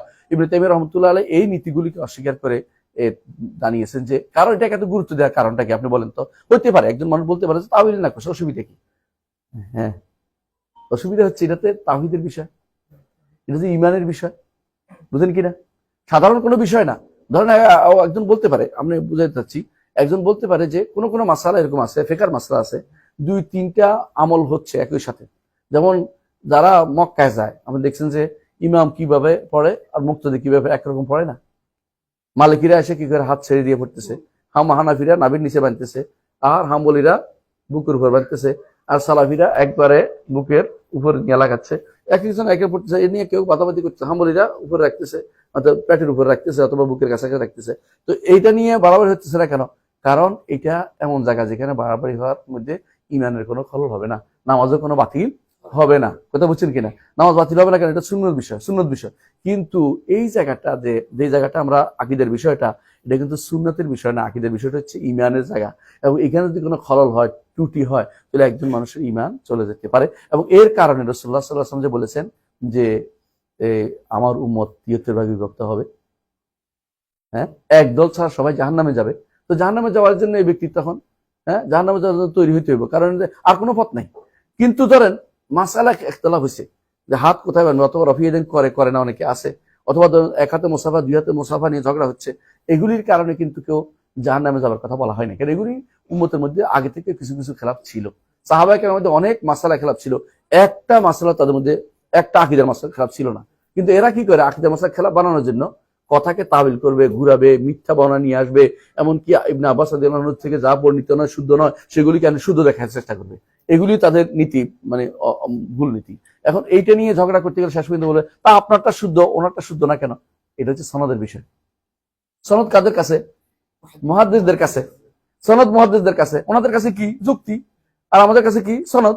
তাহলে সুতরাং সনদটাকে যে ব্যক্তি গুরুত্ব দিবে, সেই ব্যক্তি এটাকে গুরুত্ব দিতে বাধ্য হবে যে শুদ্ধ কার কাছে। এই জন্য এই পর্যন্ত যত মানুষ সহি বিশুদ্ধ আকীদার, তারা বলছে যত কিছুই বলা হোক, সনদ দিক থেকে মুহাদ্দিসদের কেউ ঠকাতে পারবে না। এই জন্য যোগে যোগে বলে আসছে এটা, যেই ফেরকাকে কেউ দূরে সরাইতে পারে না, যাদেরকে বলা হয় ফেরকা নাজিয়া, নাজাত প্রাপ্ত দল, এরা হচ্ছে মুহাদ্দিসিনরা। কারণ মুহাদ্দিসিনরা আর যাই হোক, তারা যখনই হাদিস পড়ে, আমি তাও এখনকার দিনে মুহাদ্দিসদের কথা বলতেছি না, যারা হাদিসের ব্যাপারে খোঁজ রাখে না, শুধু পড়ায় আর পড়ায়, নিজে হাদিসকে কি করে কেটে কুটে নিজেদের মাযহাবের মতো করে বানানোর চেষ্টা করে, এদের কথা আমরা বলছি না। যারা মাযহাবকে ঘৃণাও করে না, এরকম আছে, এবং মাযহাবকে ভালোবাসে, কিন্তু সাথে সাথে হাদিস যখন পেয়ে যায় তারা মনে করে যে হাদিসকে সবার আগে প্রাধান্য দিতে হবে, সবার উপরে হাদিসকে আমরা গুরুত্ব দিতে হবে। তো আকীদার ক্ষেত্রে বড় যে জায়গাটা, সেটা হচ্ছে আকীদা কখনো ইখতিলাফি জায়গা না, মতভেদের জায়গা না। মতভেদ যদি কোনো দুইটা মত পাওয়া যায়, মতভেদ না, দুইটা মত পাওয়া যায়, তখন মনে করতে হবে যে দুইটাও হইতে পারে কিনা আগে দেখি। যদি দেখবেন দুইটা হইতে পারছে না, তখন বোঝা গেল যে এইটা বুঝার ক্ষেত্রে পরবর্তীতে ভুল করছে। আমি এখানে বলছিলাম যে এটা বুঝের ভুল, এটা বুঝে নাই, এরা না বুঝে আমার প্রতি লেগে গেছে। বুঝের ভুল তো মতভেদে হয় আর কি, কিন্তু ওরা বুঝে না যে আমি বলতে চাচ্ছি এটা, যে এই বুঝটা ওনারা কি বলছে পরবর্তীতে এটা বুঝতে ভুল করেছে। যেমন আমরা উদাহরণ দিয়ে থাকি, আমি উদাহরণ দিয়েছেন নিজেই, যে আল্লাহ তাআলাকে কি রাসূলুল্লাহ সাল্লাল্লাহু আলাইহি ওয়াসাল্লাম মেরাজের রাতে দেখছে কিনা? কিছু কিছু বর্ণনা তো দেখছে আসছে। ইবনে আব্বাস বলছে যে দেখছে, তাই না? আয়েশা রাদিয়াল্লাহু আনহা বলছে দেখেন নাই। এটা আপনি কেমনে, ইবনে তাইমিয়া এটা বলেছেন যে এই যে মতভেদটা হয়েছে, এই মতভেদটা আসলে আমাদের বুঝের ভুল কেন হয়েছে? কারণ ইবনে আব্বাস যেটা বলেছেন সেটা হচ্ছে তিনি তাকে স্বপ্নে দেখেছেন। আর যেটা আমাদের আমাদের মা বলেছেন যেটা, সেটা কি আসলে তিনি চোখে দেখেন, চর্মচক্ষে দেখেন নাই। কারণ তিনি তাকে চর্মচক্ষে দেখা যাবে না, নিজেই বলছেন রাসূল যে ইন্নাকুম লান তারাউ রাব্বাকুম হাত্তা তামুতু, যতক্ষণ না মারা যাচ্ছে তোমাদের রবকে দেখতে পাবে না। আর ঘুম যেহেতু মৃত্যু, এই জন্য ঘুমের মধ্যে আল্লাহ তাআলাকে মুহাম্মদ সাল্লাল্লাহু আলাইহি ওয়াসাল্লাম দেখেছেন, এবং তিনি বলেছেন যে আমি আমার রবকে দেখেছি। তিনি আমাকে বলছেন, মুহাম্মদ তুমি কি জানো উপরস্থ জগতে কি নিয়ে ঝগড়া হচ্ছে? বিল কাফারাত ওয়াদ দারাজাত, হাদিসে আছে কাফারা এবং দারাজা নিয়ে। তো কাফারা কি, দারাজা কি? যে কাফারা হচ্ছে যে কাসরাতুল খুতা ইলাল মাসাজিদ, মসজিদে আসা যাওয়া করতে করতে যতবার যাবে তো কাফারা হয়ে যাবে, হাদিসে আসছে। এবং ইসবাগুল উদু আল মাকারে, কষ্টকর হইলে অজু করলে সেটা গুনাহ মাফ হবে, এগুলো কাফারাত। আর দারাজাত কি, মর্যাদা বৃদ্ধি পাবে, এটাও বলা হয়েছে। তো এই জাতীয় জিনিসগুলো যে আলোচনা হচ্ছে উপরে, এটা জানিয়ে দিয়েছেন রাসূলুল্লাহ সাল্লাল্লাহু আলাইহি ওয়াসাল্লামকে আল্লাহ তাআলা কিভাবে জানিয়েছেন? স্বপ্নের মাধ্যমে। এবং স্বপ্নের মাধ্যমে তিনি বলছেন রাআইতু রাব্বি ফি আহসানি সূরা, উত্তম সূরাতে আমি আমার রবকে দেখেছি, উত্তম সূরাতে আমি আমার রবকে দেখেছি। তো এই যে এইটা অস্বীকার করে না ইবনে আব্বাস, এটা আয়েশা এটা অস্বীকার করে নাই, অর্থাৎ দুইজনের দুইটা ক্ষেত্র ভিন্ন ছিল। এই বিষয়টা আমি আমার ফাতাওয়াল হামাওয়িয়াল কুবরার মধ্যে বিস্তারিত লিখেছি, আপনারা হয়তো পড়বেন। ফাতাওয়া হামাওয়িয়াল কুবরাটা দয়া করে পড়বেন, অনেক কিছু আপনাদের হল হয়ে যাবে এই মাসালাগুলির মধ্যে। দয়া করে একটু পড়ে নেবেন কষ্ট করে, এবং দাগ দিয়ে নেবেন, প্রয়োজন আমাকে জিজ্ঞাসা করার জন্য প্রশ্ন নোট করবেন, পরে দেখবেন যে নিজেরা হল পেয়ে যাবেন ইনশাআল্লাহ, এর ভিতরে আছে। হ্যাঁ, আল ফাতাওয়া আল হামাওয়িয়া আল কুবরা, আল ফাতাওয়া আল হামাওয়িয়া আল কুবরা, দয়া করে এটা পড়বেন। এটা কেন পড়বে? এটার মধ্যে আপনি খোলাসা ইবনে তাইমিয়া রাহমাতুল্লাহ আলাইহি আরেকটা বইটা যেটা আমি ব্যাখ্যা করে বের করেছি, এটা যদি আরেকদিন কোনো ব্যাখ্যা করতে পারি, এটা ইনশাআল্লাহ সেরকম একটা গ্রন্থ হবে ইনশাআল্লাহ। তো আমরা যেটা আশা করি আছি যে আল্লাহ তৌফিক দিলে, যদি মাদ্দাল্লাহু লিল উমর, যদি আল্লাহ বয়স বাড়িয়ে দেয়, তার রহমত কর্মের মধ্যে ভালো কাজ করতে পারে, ইনশাআল্লাহ এটাও করবো। এবং আরেকটা বই করার ইচ্ছা আছে, তাদমুরিয়া কাজে আছে, এখন চলছে ইনশাআল্লাহ। তো যেটা বলছিলাম, তো এখন যেই কারণে ইবনে তাইমিয়া রাহমাতুল্লাহ আলাইহির সাথে উপরে এত বেশি খড়গহস্ত হয়েছিল বেদাতীরা। ইবনে তাইমিয়া রাহমাতুল্লাহ কেমন খড়গহস্ত হয়েছে আপনি চিন্তা করতে পারেন। একটা মানুষ তাকে এত কষ্ট দেয়া হয়েছে, তাকে বাইরে থাকতে দেওয়া হয়নি, তার কথা শুনতে দেওয়া হতো না, তার বিরুদ্ধে মিথ্যাচার করা হতো। মিথ্যাচার কি করে জানেন? মিথ্যাচার করছে এমন যে, মানে যে জিনিস তিনি বলেন না এটা বলায়। তিনি কখনো বলেন নাই যে আল্লাহ তাআলা কিভাবে নিকটস্থ আসমানে নেমে আসেন, এটা আল্লাহ তাআলা বলেন নাই। কারণ এই ধরন নির্ধারণ করতে যাওয়া আমাদের কাজ নয়। আমাদের কাছে তিনি নেমে আসেন, কিভাবে আসেন জানি না। যদি কোনো কেউ বলে যে প্রত্যেক জায়গাতে তো ওই যে এখন কতগুলি তৈরি হয়েছে, এগুলি বলে জায়গা তো রাত শেষ রাতে তো আল্লাহ তো সব শেষ রাতে থাকে, এই জাতীয় ধরন নির্ধারণ করতে আপনাকে বলি না। কারণ আপনি বুঝছেন কি জন্য? নিজের উপর ক্যাশ করছেন। আপনি নামেন কি দিয়া, রশি দিয়া, আপনি সিঁড়ি দিয়া, আপনি এরকম মনে করে বসে রয়েছেন। আল্লাহ তাআলা তো এরকম নামে আমরা বলি নেই, আল্লাহ তাআলা নামার ধরন তো আমরা জানি না। আমরা তিনি বলছেন নামেন, কিভাবে নামেন আমরা জানি না। তবে তার রহমত বলবেন না, কারণ রহমতে কথা বলে না। তিনি নেমে কি বলেন? এমন কেউ কি আছে যে আমার কাছে ক্ষমা চাইবে, আমি তাকে ক্ষমা করে দিব? যদি রহমত বলেন, রহমতে তো কথা বলে না, সত্তা না কথা বলে, তাহলে আপনার ভুল। আপনি এটা ভুল তথ্য নিচ্ছেন। রহমত তো আল্লাহর রহমত তো তিনি অবারিত, সবসময় দিচ্ছেন। তো শেষ রাতে রহমত নাজিল হওয়ার অর্থ তো হতে পারে এটা রহমত নাজিল হওয়ার কথা, তিনি নিজেই নামেন, তুই কিভাবে নামেন সেটা আমরা জানি না। যত মানুষই বলবে তাহলে তাহলে তাহলে বাদ, তিনি নেমে আসেন কিভাবে আমরা জানি না। তবে সত্তাগত নামার কথা আমরা বলি না, তিনি আরশের উপরে সত্তাগত ভাবে আছেন, এটা আমাদেরকে বিশ্বাস করতে হবে। তিনি উপরেই থাকেন। ইমাম আবু হানিফা রাহমাতুল্লাহ এই জন্য বলেছেন যে নিচে থাকা স্রষ্টার কোনো গুণ হতে পারে না। আপনারা ভালো করে জানেন, দুনিয়ার বুকে সব মানুষ যারে মর্যাদা তারে কি বলে? অনেক উপরের মানুষ তিনি, এটা বলেন অনেক নিচের মানুষ বলে না। আল্লাহ তাআলাকে আপনি যদি নিচে বলেন, এই জন্য আবু হানিফা রাহমাতুল্লাহ বলছেন যে কেউ যদি বলে আল্লাহ আরশের উপর, আরশ কোথায় আছে আমি জানি না, তো সেই ব্যক্তিও কাফের। কারণ আল্লাহ তাআলা আর রহমান আলাল আরশ ইস্তাওয়া, আর আরশ হচ্ছে সর্বোচ্চ সৃষ্টি, সর্বোচ্চ সৃষ্টি। সৃষ্টির শুরু হচ্ছে আরশ থেকে নিচের দিকে, আরশের উপরে কোনো সৃষ্টি নাই। সেখানে শুধুমাত্র লা খারা লা মালা বলে, অর্থাৎ সেখানে শুধুমাত্র আল্লাহ তাআলাই আছেন, সেখানে আর কিছু নাই। আরশের উপরে তিনি কিতাব রাখছেন, এটা নিয়ে টেনশন করার কিছু নাই। আরশের উপরে, আরশের সাথে লাগানো, এর উপরে যেটা আছে এটা কি? আল্লাহ তাআলা স্বয়ং, আর কিছু নাই। আল্লাহ তাআলা তিনি একটা কিতাব রাখছেন, ওখানে এর মধ্যে লেখা আছে সাবাকাত রাহমাতি গাদাবি, আমার রহমত আমার ক্রোধের উপর প্রাধান্য পাবে। এটা বুখারী হাদিস, বাবা তিনি এনেছেন হাদিসটা অনেকগুলো মাসলা বের করার জন্য। আমি যে হাদিসটার ব্যাখ্যাটা, তাওহীদের ব্যাখ্যাটা শেষ করতে পারি ইনশাআল্লাহ, আপনাদের জন্য এটা পাতে হবে ইনশাআল্লাহ। এটা 3 ভাগের 1 ভাগ করে ফেলছি আলহামদুলিল্লাহ, আর 2 ভাগ আছে। এটা শেষ করতে পারি ইনশাআল্লাহ, বড় ধরনের কাজ হলে প্রায় 720টার মতো বের হতে পারে, বড় হয়ে যেতে পারে, সেই জন্য আমি টেনশনে আছি, তো কমাই চিন্তা করতেছি। এটা যদি বের হয় দেখবেন যে ইমাম বুখারী রাহমাতুল্লাহ আলাইহি আসলেই যে কাজ করেছেন, এই কাজ আপনি অন্য কারোর মধ্যে এত সুন্দর দিন দেখতে পাবেন না। এটা আলহামদুলিল্লাহ একটা বিশাল নেয়ামত, যে কেউ বুখারী রাহমাতুল্লাহ আলাইহির কিতাবগুলি পড়বে আশ্চর্য হবে। তার একটা কিতাব আছে খালকু আফআইল ইবাদ, খালকু আফআইল ইবাদ, খালকু আফআইল ইবাদ, বাংলা অনুবাদ হয় না, এটা হওয়া উচিত। এটা হলে আমাদের, এটার মধ্যে অনেক কিছু আমি নিয়ে আসছি, আমার ফাতা রহমান আরশি পড়েছেন বইতে, এটা প্রায় চলে আসছে। তারপর এটা কেন আসবে, হয়তো আমারটা দূর দিতে পারেনি, আর ইমাম বুখারী কি বলবে? এই জন্য ইমাম বুখারী রাহমাতুল্লাহ আলাইহি সহ মুহাদ্দিসদেরকে, আপনাদের দেশের কিছু কিছু তথাকথিত বক্তারা মুহাদ্দিসদেরকে কয় এরা সব দেহবাদী, মুহাদ্দিসদেরকে দেহবাদী বলে। আপনি যে আশ্চর্য হবেন, বলে দিচ্ছে মুহাদ্দিস দেহবাদী। এই যে ফারাজি মারাজি কতগুলি আছে না, এগুলি এরা সবগুলি নাম দিছে, জাহামিগুলো এগুলো নাম দিচ্ছে বুখারী দেহবাদী বলছে, মুহাদ্দিসগুলো সব দেহবাদী বলে দিচ্ছে। কত বড় দুঃসাহস! কোথায় কোথায় খুঁজে খুঁজে ওই ওনাদের দুর্বল হাদিস, সহিহ হাদিসগুলি আনবে না, দুর্বল হাদিসগুলি আইনে কইবে উনি এটা কইছে, এইরকম কাজ করে ওরা, নাউজুবিল্লাহ। তো যেটা বলছিলাম যে ইমাম, আমরা দেখবেন যে এই যে জায়গাটা বলছিলাম, যে কোন জায়গাটা বলছিলাম, আলোচনা করছিলাম, হ্যাঁ, খালকা আফআইল ইবাদ, খালকা আফআইল ইবাদ। এই যে ইমাম বুখারী রাহমাতুল্লাহ যেভাবে লিখেছেন সেভাবে তিনি ব্যাখ্যাটা করে দিয়েছেন। ওইটার মধ্যে ইমাম বুখারী অনেকগুলি খেদমত আছে। ওই খেদমতের মধ্যে যে জায়গাটা আছে, যে এই হাদিসটা আমি একটু আগে উল্লেখ করলাম, সাবাকাত রাহমাতি গাদাবি, আমার রহমত আমার ক্রোধের উপর প্রাধান্য পাবে, আমার রহমত আমার ক্রোধের প্রাধান্য পাবে। রহমত ওরা মানে না, ক্রোধ তারা মানে না। কারা? বর্তমান লোকেরা। কেন? রহমত বলতে বোঝায় যে মানুষের প্রতি তিনি সওয়াব দিবেন, বুঝছেন? আর গজব তো মানেই না, আল্লাহর ক্রোধকে মানে না। ক্রোধ হলে কি হয়? হ্যাঁ, শিরা ফুলে ওঠে, হ্যাঁ, মানুষের উপরে প্রতিশোধ দিতে যায়, এরকম হয়ে যায়। আল্লাহর জন্য এরকম করা যায় নাই, তো আল্লাহ বলছে তিনি গজব রাগ করেন।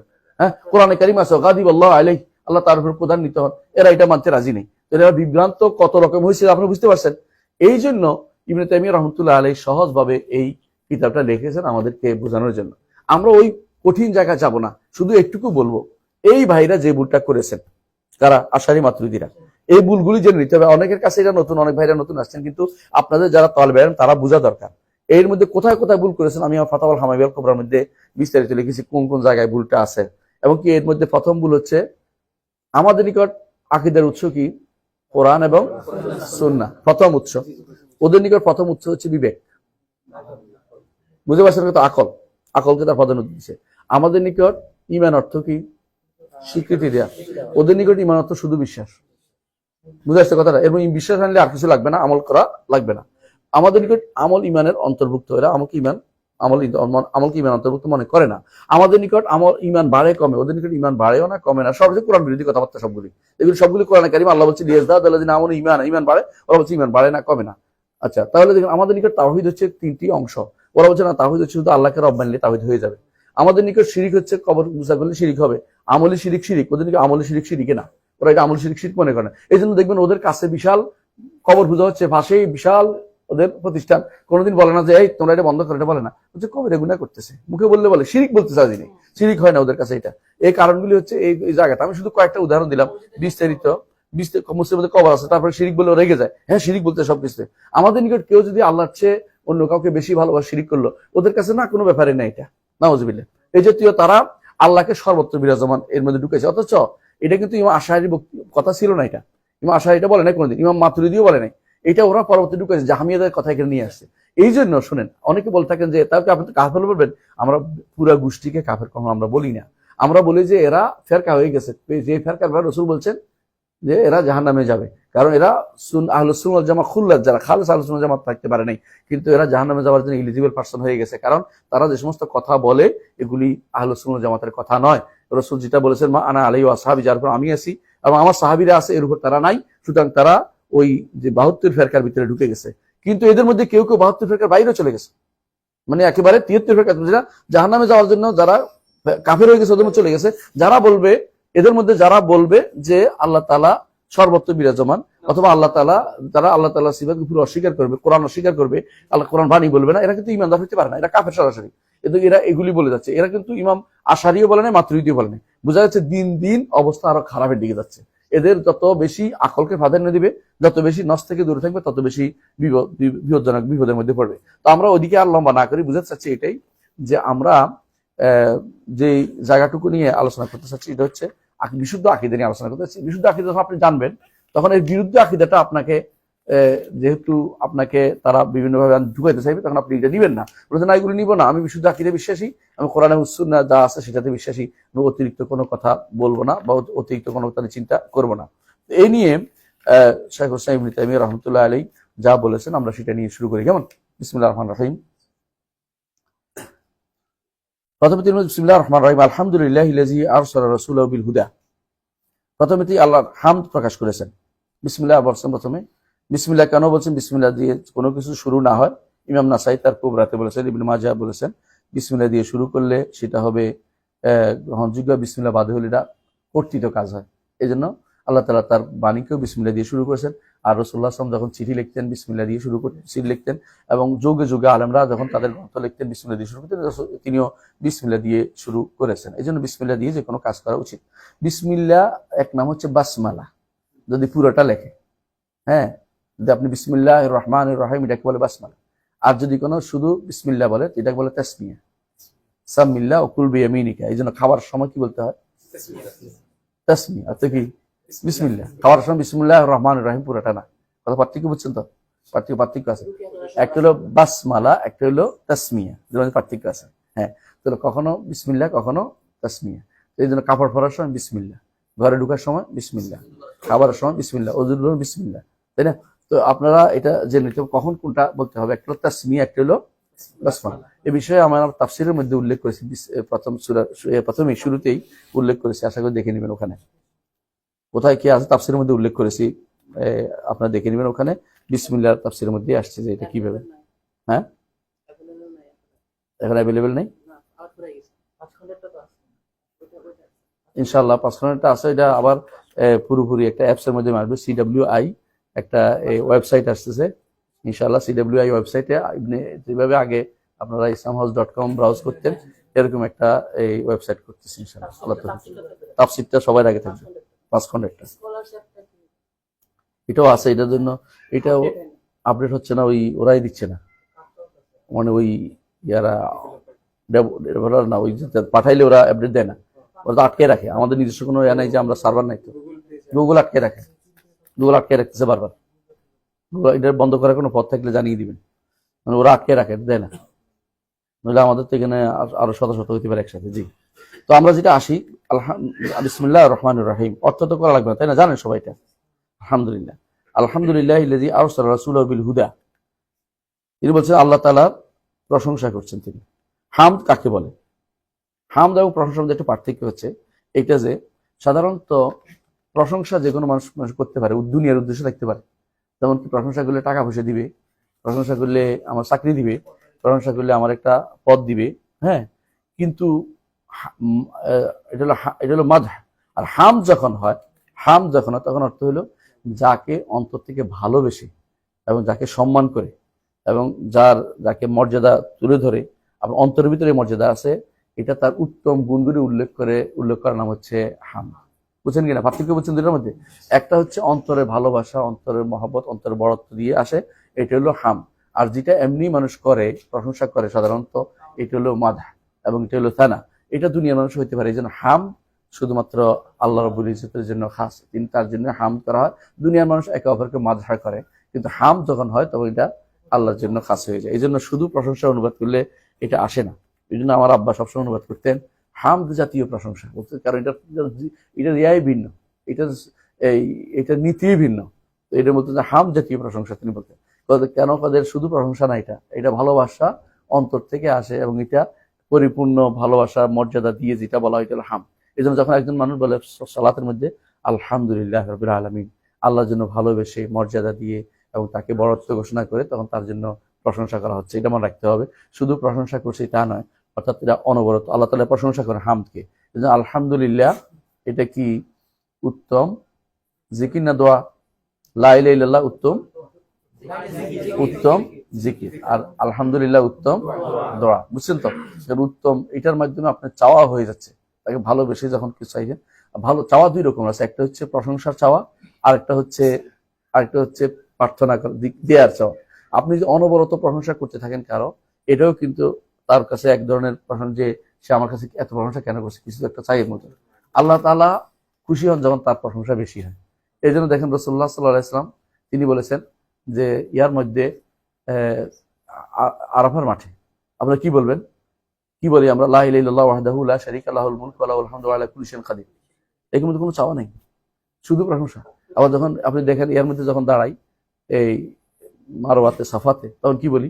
লা ইলাহা ইল্লাল্লাহু ওয়াহদা নাসারা আবদা আনজাদা ওয়াদ হাজামাল আহদা ওয়াহদা লা ইলাহা ইল্লাল্লাহু মুখলিসান লাহু দ্দীন। বলছি না লা ইলাহা ইল্লাল্লাহু ওয়াহদাহু লা শারীকা লাহুল মুলকু ওয়া লাহুল হামদু? একটু চাওয়া নেই, শুধু তার প্রশংসা করে গেছি। আর প্রশংসা করার মাধ্যমে যে চাওয়াটা, এটা খুব বড় চাওয়া হয়, আর যেটা সরাসরি চাওয়া হয় এটা ছোট চাওয়া হয়। এই জন্য বেশি বেশি প্রশংসা করাটা আল্লাহর কাছে বেশি প্রিয়। নিজে এই জন্য আল্লাহ তাআলা নিজে হাম কোরআনে কারিমে বিভিন্ন জায়গাতে সূরার শুরুতেই বলছেন আলহামদুলিল্লাহ, এখানে আবার বলছেন সূরা কাহফের শুরুতে আলহামদুলিল্লাহি আল্লাযী আনজালা আলা আবদিল কিতাব, আবার অন্য জায়গাতে বলছে আলহামদুলিল্লাহ ফাতিরিস সামাওয়াতি ওয়াল আরদ জাইল মালাইকাতি রাসূলুল্লাহ উলি আজনিহাতিন মাসনা ওয়া সুলাসা ওয়া রুবা। এভাবে আল্লাহ তাআলা অনেকগুলো সূরার শুরুতে হাম দিয়ে শুরু করেছেন, কারণ তিনি হাম তার কাছে বেশি প্রিয়। এই জন্য মুহাম্মদ রাসূলুল্লাহ সাল্লাল্লাহু আলাইহি ওয়াসাল্লাম তিনি আল্লাহর কাছে বেশি প্রিয়। এই জন্য আল্লাহ যত হাম করবে, রাসূলুল্লাহ সাল্লাল্লাহু আলাইহি ওয়াসাল্লাম হাশরের মাঠেও যখন কেউ কথা বলার সাহস করবে না, রাসূলুল্লাহ সাল্লাল্লাহু আলাইহি ওয়াসাল্লাম নিজে গিয়ে আল্লাহ তাআলা আরশের নিচে সিজদায় পড়ে যাবেন, এবং তিনি আল্লাহর এমন কিছু প্রশংসা করবেন। হাদিসে আসছে এইভাবে, আমি তার এমন কিছু হামদ প্রকাশ করব। হামদ শব্দ আসছে যে আল্লাহ তাআলা তখন বলবেন, তোমার আপনার মাথা উঠান, আপনি চান আপনাকে দেয়া হবে। আপনি মাথা উঠান, আপনি চান আপনাকে দেয়া হবে, এবং আপনি সুপারিশ করেন, আপনার সুপারিশ গ্রহণ করা হবে। আপনি বলেন, আপনার কথা রাখা হবে। তখন রাসূলুল্লাহ সাল্লাল্লাহু আলাইহি ওয়াসাল্লাম বলবেন যে মানুষের মধ্যে আপনি ফয়সালা করে দিন। তখন আল্লাহ তাআলা মানুষের মধ্যে ফয়সালা করে দিবেন। সেখানেও হামদের কথা আসছে। এর অর্থ হচ্ছে হাম, লাহুল হামদু ফিল উলা ওয়াল আখিরা, দুনিয়া আখিরাতে হাম। এমনকি জান্নাতে যখন সব শেষে যাবেন, তখন কি বলবেন? ওয়া আখিরু দাওয়ানা আনিল হামদুলিল্লাহি রাব্বিল আলামিন। আখির দাওয়ানা, সর্বশেষ কথার দাবি হচ্ছে হাম শুধু আল্লাহর জন্য। এখানে চাওয়ার কিছু নেই, শুধুমাত্র তার প্রশংসা করা হচ্ছে। এই জন্য আল্লাহ তাআলা সবচেয়ে বেশি প্রশংসা আল্লাহর কাছে বেশি প্রিয়। এই জন্য সকালে বিকেলে আলহামদুলিল্লাহ, আলহামদুলিল্লাহ আল্লাহ আছে না, হ্যাঁ তাহমিদ, আল্লাহ তাআলা সবচেয়ে বেশি, হ্যাঁ তাসবিহ তাহমিদ তাকবীর এগুলি থাকেই সবসময়। এবং এটা সালাতের শুরুতে আছে, তাই না? এগুলি আমাদের হামদান কাসীরান তাইয়িবান মুবারাকা, এটা মাঝখানে আছে। আসলে হামদ আসলে এমন এক জিনিস, এটা যত বেশি করবেন আল্লাহর জন্য, ততই আপনার জন্য আল্লাহ তাআলার মহব্বত, আল্লাহ তাআলা আপনাকে ভালোবাসবেন। এর বলছে আলহামদুলিল্লাহ আরসালা রাসূলাহু বিল হুদা। হ্যাঁ, পড়তে পারবা? পড়ো, বিসমিল্লাহ দেখি। বিসমিল্লাহির রহমানির রহিম। আলহামদুলিল্লাহিল্লাযী আরসালা রাসূলাহু বিল হুদা। রাসূলাহু বলতে কাকে বোঝাচ্ছে? মুহাম্মাদান সাল্লাল্লাহু আলাইহি ওয়াসাল্লাম। হ্যাঁ, বিল হুদা। বিল হুদা মানে হচ্ছে ইলমুন নাফি, মনে রাখবেন। হেদায়েত বলতে বোঝায় কোনটাকে? ইলমুন নাফি। কোরআনে কারিমে অনেক জায়গায় দেখবেন যে ওয়াল্লাযী আরসালা রাসূলাহু বিল হুদা ওয়া দীনিল হাক্কি লিইয়ুযহিরাহু আলা দীনি কুল্লিহি আছে না? তো এখানে বিল হুদা বলতে বোঝাচ্ছে ইলমুন নাফি। এই জন্য হেদায়েত কাকে বলে? ইলমুন নাফি। এটা হেদায়েত এই জন্য বলা হচ্ছে আল্লাহ সম্পর্কে কি করতে হবে? প্রথমে জানতে হবে, জানতে হবে। ইলমুন নাফি মানে উপকারী ইলম। ইলমুন নাফি থেকে উপকারী বিদ্যা, উপকারী বিদ্যা। আল্লাহ তাআলা তার রাসূলকে উপকারী বিদ্যা দিয়ে পাঠিয়েছেন। আর উপকারী বিদ্যার মধ্যে সর্বোচ্চ বিদ্যা কোনটা? আল্লাহ সম্পর্কে জানা, আল্লাহ সম্পর্কে জানা। এই জন্য বিল হুদা, হ্যাঁ, বলে ইলমুন নাফি। জি, আর দ্বীনুল হক। দ্বীনুল হক হচ্ছে আমল সালেহ। দিন হক হচ্ছে আমলে সালেহ, কারণ দিন হচ্ছে মেনে নেয়ার নাম। দিন বলা হয় কোনো কিছু মেনে নেয়ার নাম। এই জন্য ইয়াদিনুনা দিন আল হককে আল্লাহ তাআলা কোরআনে উল্লেখ করেছেন যে দিন হককে মেনে নিচ্ছে না যারা, ওলা ইয়াদিনুনা দিন আল হককে, কোরআনে কারীমে আল্লাহ তাআলা বলছেন যাদের উপর জিজিয়া কর দিচ্ছে, কারণ তারা দিন হককে মেনে নিচ্ছে না। তো দিন হক হচ্ছে এই জন্য দিন হক বলতে বোঝাচ্ছে কি আমলুল সালেহ, নেক আমল। নেক আমল তো আল্লাহ তাআলা কি নিয়ে পাঠিয়েছেন? তার নবীকে মুহাম্মদ সাল্লাল্লাহু আলাইহি ওয়াসাল্লামকে। এক হচ্ছে ইলমুন নাফি, একটা হচ্ছে আমলুস সালেহ। মনে থাকবে, একটা ইলমুন নাফি, একটা হচ্ছে আমলে সালেহ। ইলমুন নাফি হচ্ছে উপকারী বিদ্যা, আর আমল সালেহ এটা হচ্ছে, আর এই দিন আমল সালেহ তো জানি আমরা কি, নেক আমল, সৎ আমল যেটাকে বলে, সৎ আমল। এই দুইটা জিনিস সবসময় মাথায় রাখতে হবে। এটা দিক তিনি কি করেছেন? হ্যাঁ, লিইয়ুযহিরাহু, লিইয়ুযহিরাহু আলা দ্দীনি কুল্লিহি। হ্যাঁ, লিইয়ুযহিরাহু আলা দ্দীনি কুল্লি, যাতে করে, হু অর্থ বলতে দিনকে, আল্লাহর দিনকে সমস্ত মতবাদের উপরে তিনি উপরে উঠাইতে পারেন। সেই মতবাদ তখনকার দিনে রাসূলুল্লাহ সাল্লাল্লাহু আলাইহি ওয়াসাল্লামের যুগে সমস্ত মতবাদগুলো ছিল কি? শিরিক, কুফর, ইহুদিবাদ, নাসারাবাদ, মাজুসিবাদ, সব এইবাদ কোরআন আল্লাহ উল্লেখ করেছে এগুলিকে, তাই না? কোরআনে কারীমে আল্লাহ তাআলা 6টা দিনের কথা উল্লেখ করেছে সূরা হজের মধ্যে। হ্যাঁ, আল্লাহ তাআলা উল্লেখ করেছেন আয়াতুল ফসল বলা, এটাকে আয়াতুল ফসল। আয়াতটা মনে রাখবেন, ইন্নাল্লাযীনা আমানু ওয়াল্লাযীনা হাদু ওয়ান নাসারা ওয়াস-সাবিন ওয়াল মাজুস ওয়াল্লাযীনা আশরাকু ইন্নাল্লাহা ইয়াফসিলু বাইনা ইয়াউমিল কিয়ামা। আল্লাহ তাআলা কোরআন এই সূরার মধ্যে বলছেন যে দিন হচ্ছে মোট 6টা।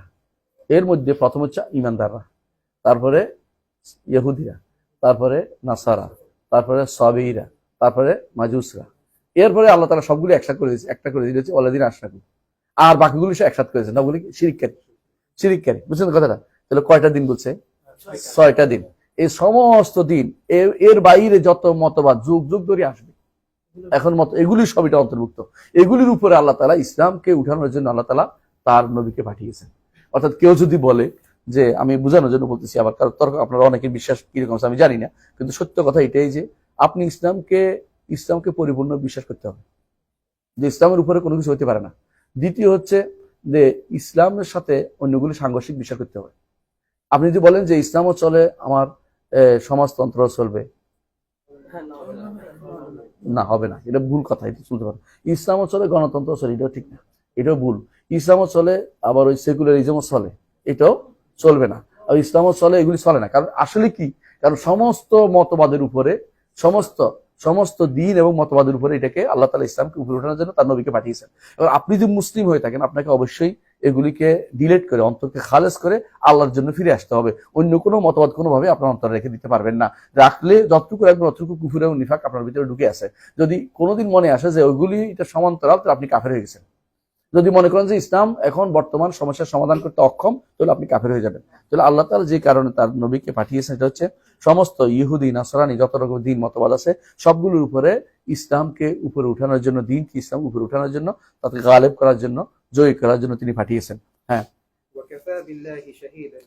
ওয়াকাফা বিল্লাহি শাহিদা অর্থ যে আল্লাহ তাআলা কিসের উপর সাক্ষ্য? তিনি আল্লাহ তাআলা সাক্ষী হিসেবে যথেষ্ট। কিসের উপরে? যে আপনি সত্য নবী, এটু অর্থ করতে হবে সাথে। আল্লাহ তাআলা সাক্ষী হিসেবে, কিসের সাক্ষী? অর্থাৎ আপনি যে সত্য নবী, হে নবী মুহাম্মদ সাল্লাল্লাহু আলাইহি ওয়াসাল্লাম, আপনি যে সত্য নবী, আল্লাহ সাক্ষী হিসেবে যথেষ্ট।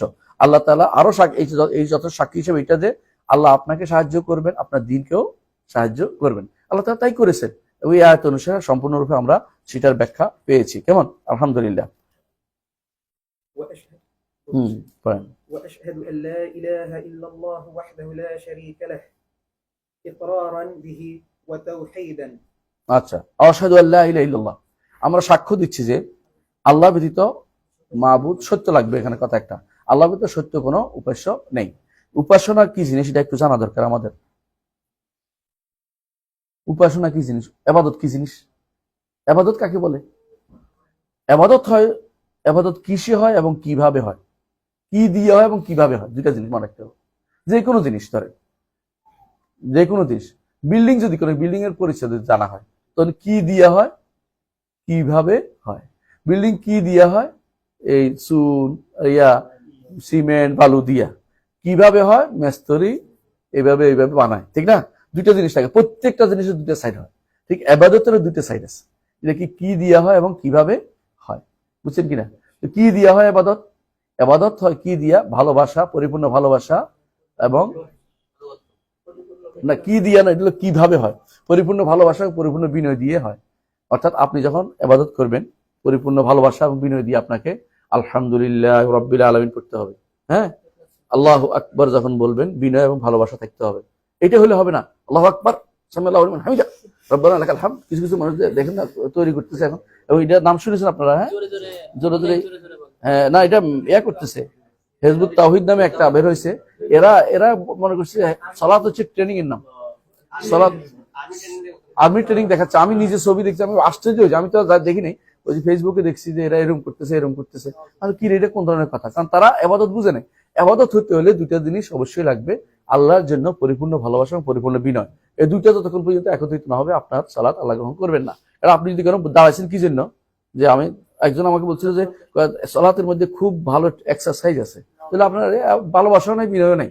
আপনি এই উদ্দেশ্য কিন্তু আল্লাহ ইবাদতের জন্য আপনি তাহলে বসেন। ইবাদত চলে ভালোবাসা এবং বিনয় পরিপূর্ণভাবে থাকতে হবে আল্লাহর জন্য।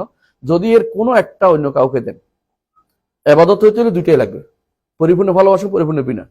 কিন্তু এর কোনো একটা দুইটার একটা যদি অন্য কাউকে দেন তো শিরিক হবে। কিন্তু শিরিক হইতে এত কিছু লাগে না, ইবাদত হতে দুইটাই লাগে। আপনি এটা বুঝাই বলি, অজু হইতে হলে 4টা জিনিস লাগে, তাই না? কমপক্ষে যারা হানাফি মাযহাব অনুসারে বলছি আর কি, অন্য মাযহাব তার বেশি লাগে। 4টা তো লাগবে, 6টা লাগে, কারো কাছে 7টাও লাগে। তো আমার কাছে 11টাও আছে। কেন আমি এই মাসালায় পড়াইতে এই জন্য। তো হোক, যাই হোক, কিন্তু 4-এর নিচে তো নাই। কেউ যদি বলে 3টা করছি একটা করবো না, তাহলে অজু হবে না তো বন্ধ হয়নি। হ্যাঁ, অজু হয় না কিন্তু অজু হয় না, অজু হবে না বন্ধ হয় না, কিন্তু বুঝছেন তো কথাটা? তো একজন মানুষ তার যদি আল্লাহর ইবাদত না করে, যে ভালোবাসা বিনয় দেয় নাই, আল্লাহকে দেয় না, অন্য কাউকে একটা দিছে, যে পরিপূর্ণ ভালোবাসা দিছে, বিনয় দেয় নাই, তাহলে অথবা বিনয় দিছে ভালোবাসা দেয় নাই, কথার কথা, তাহলে সেই ব্যক্তি কিন্তু অবশ্যই শিরিক করছে। কথা বুঝছেন তো?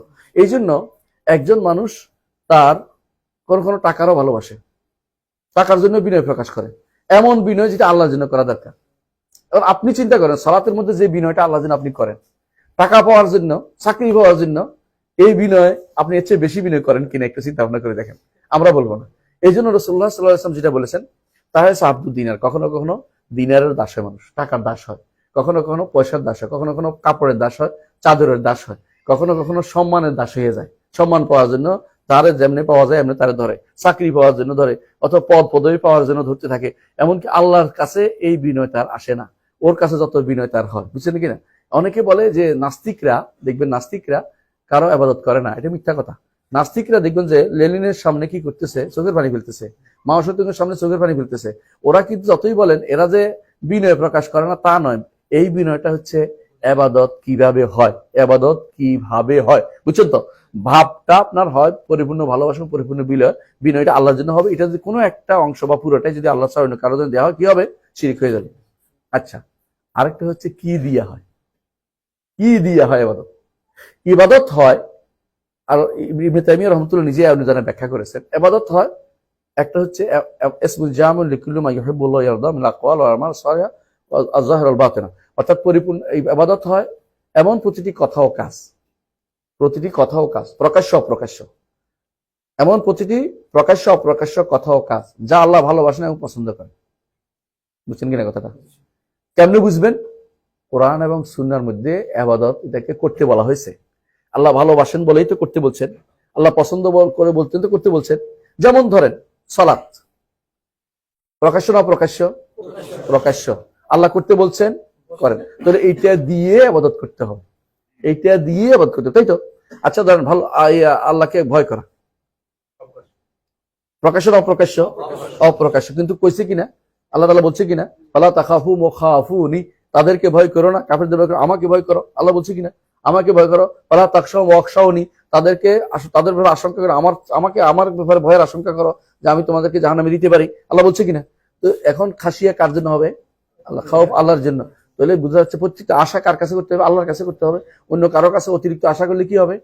শিরক হয়ে যাবে। তো বোঝা যাচ্ছে যেই জিনিসটা প্রকাশ্য অপ্রকাশ্য, আল্লাহ ভালোবাসেন এবং পছন্দ, এমন কথা ও কাজ, কথা হতে পারে, এটা কাজও হতে পারে, এটা যদি আল্লাহর জন্য হয় তাহলে এটা হবে কি? ইবাদত। তাহলে ইবাদত আমরা বুঝছি কিনা কিভাবে হয় এবং কি দিয়া হয়?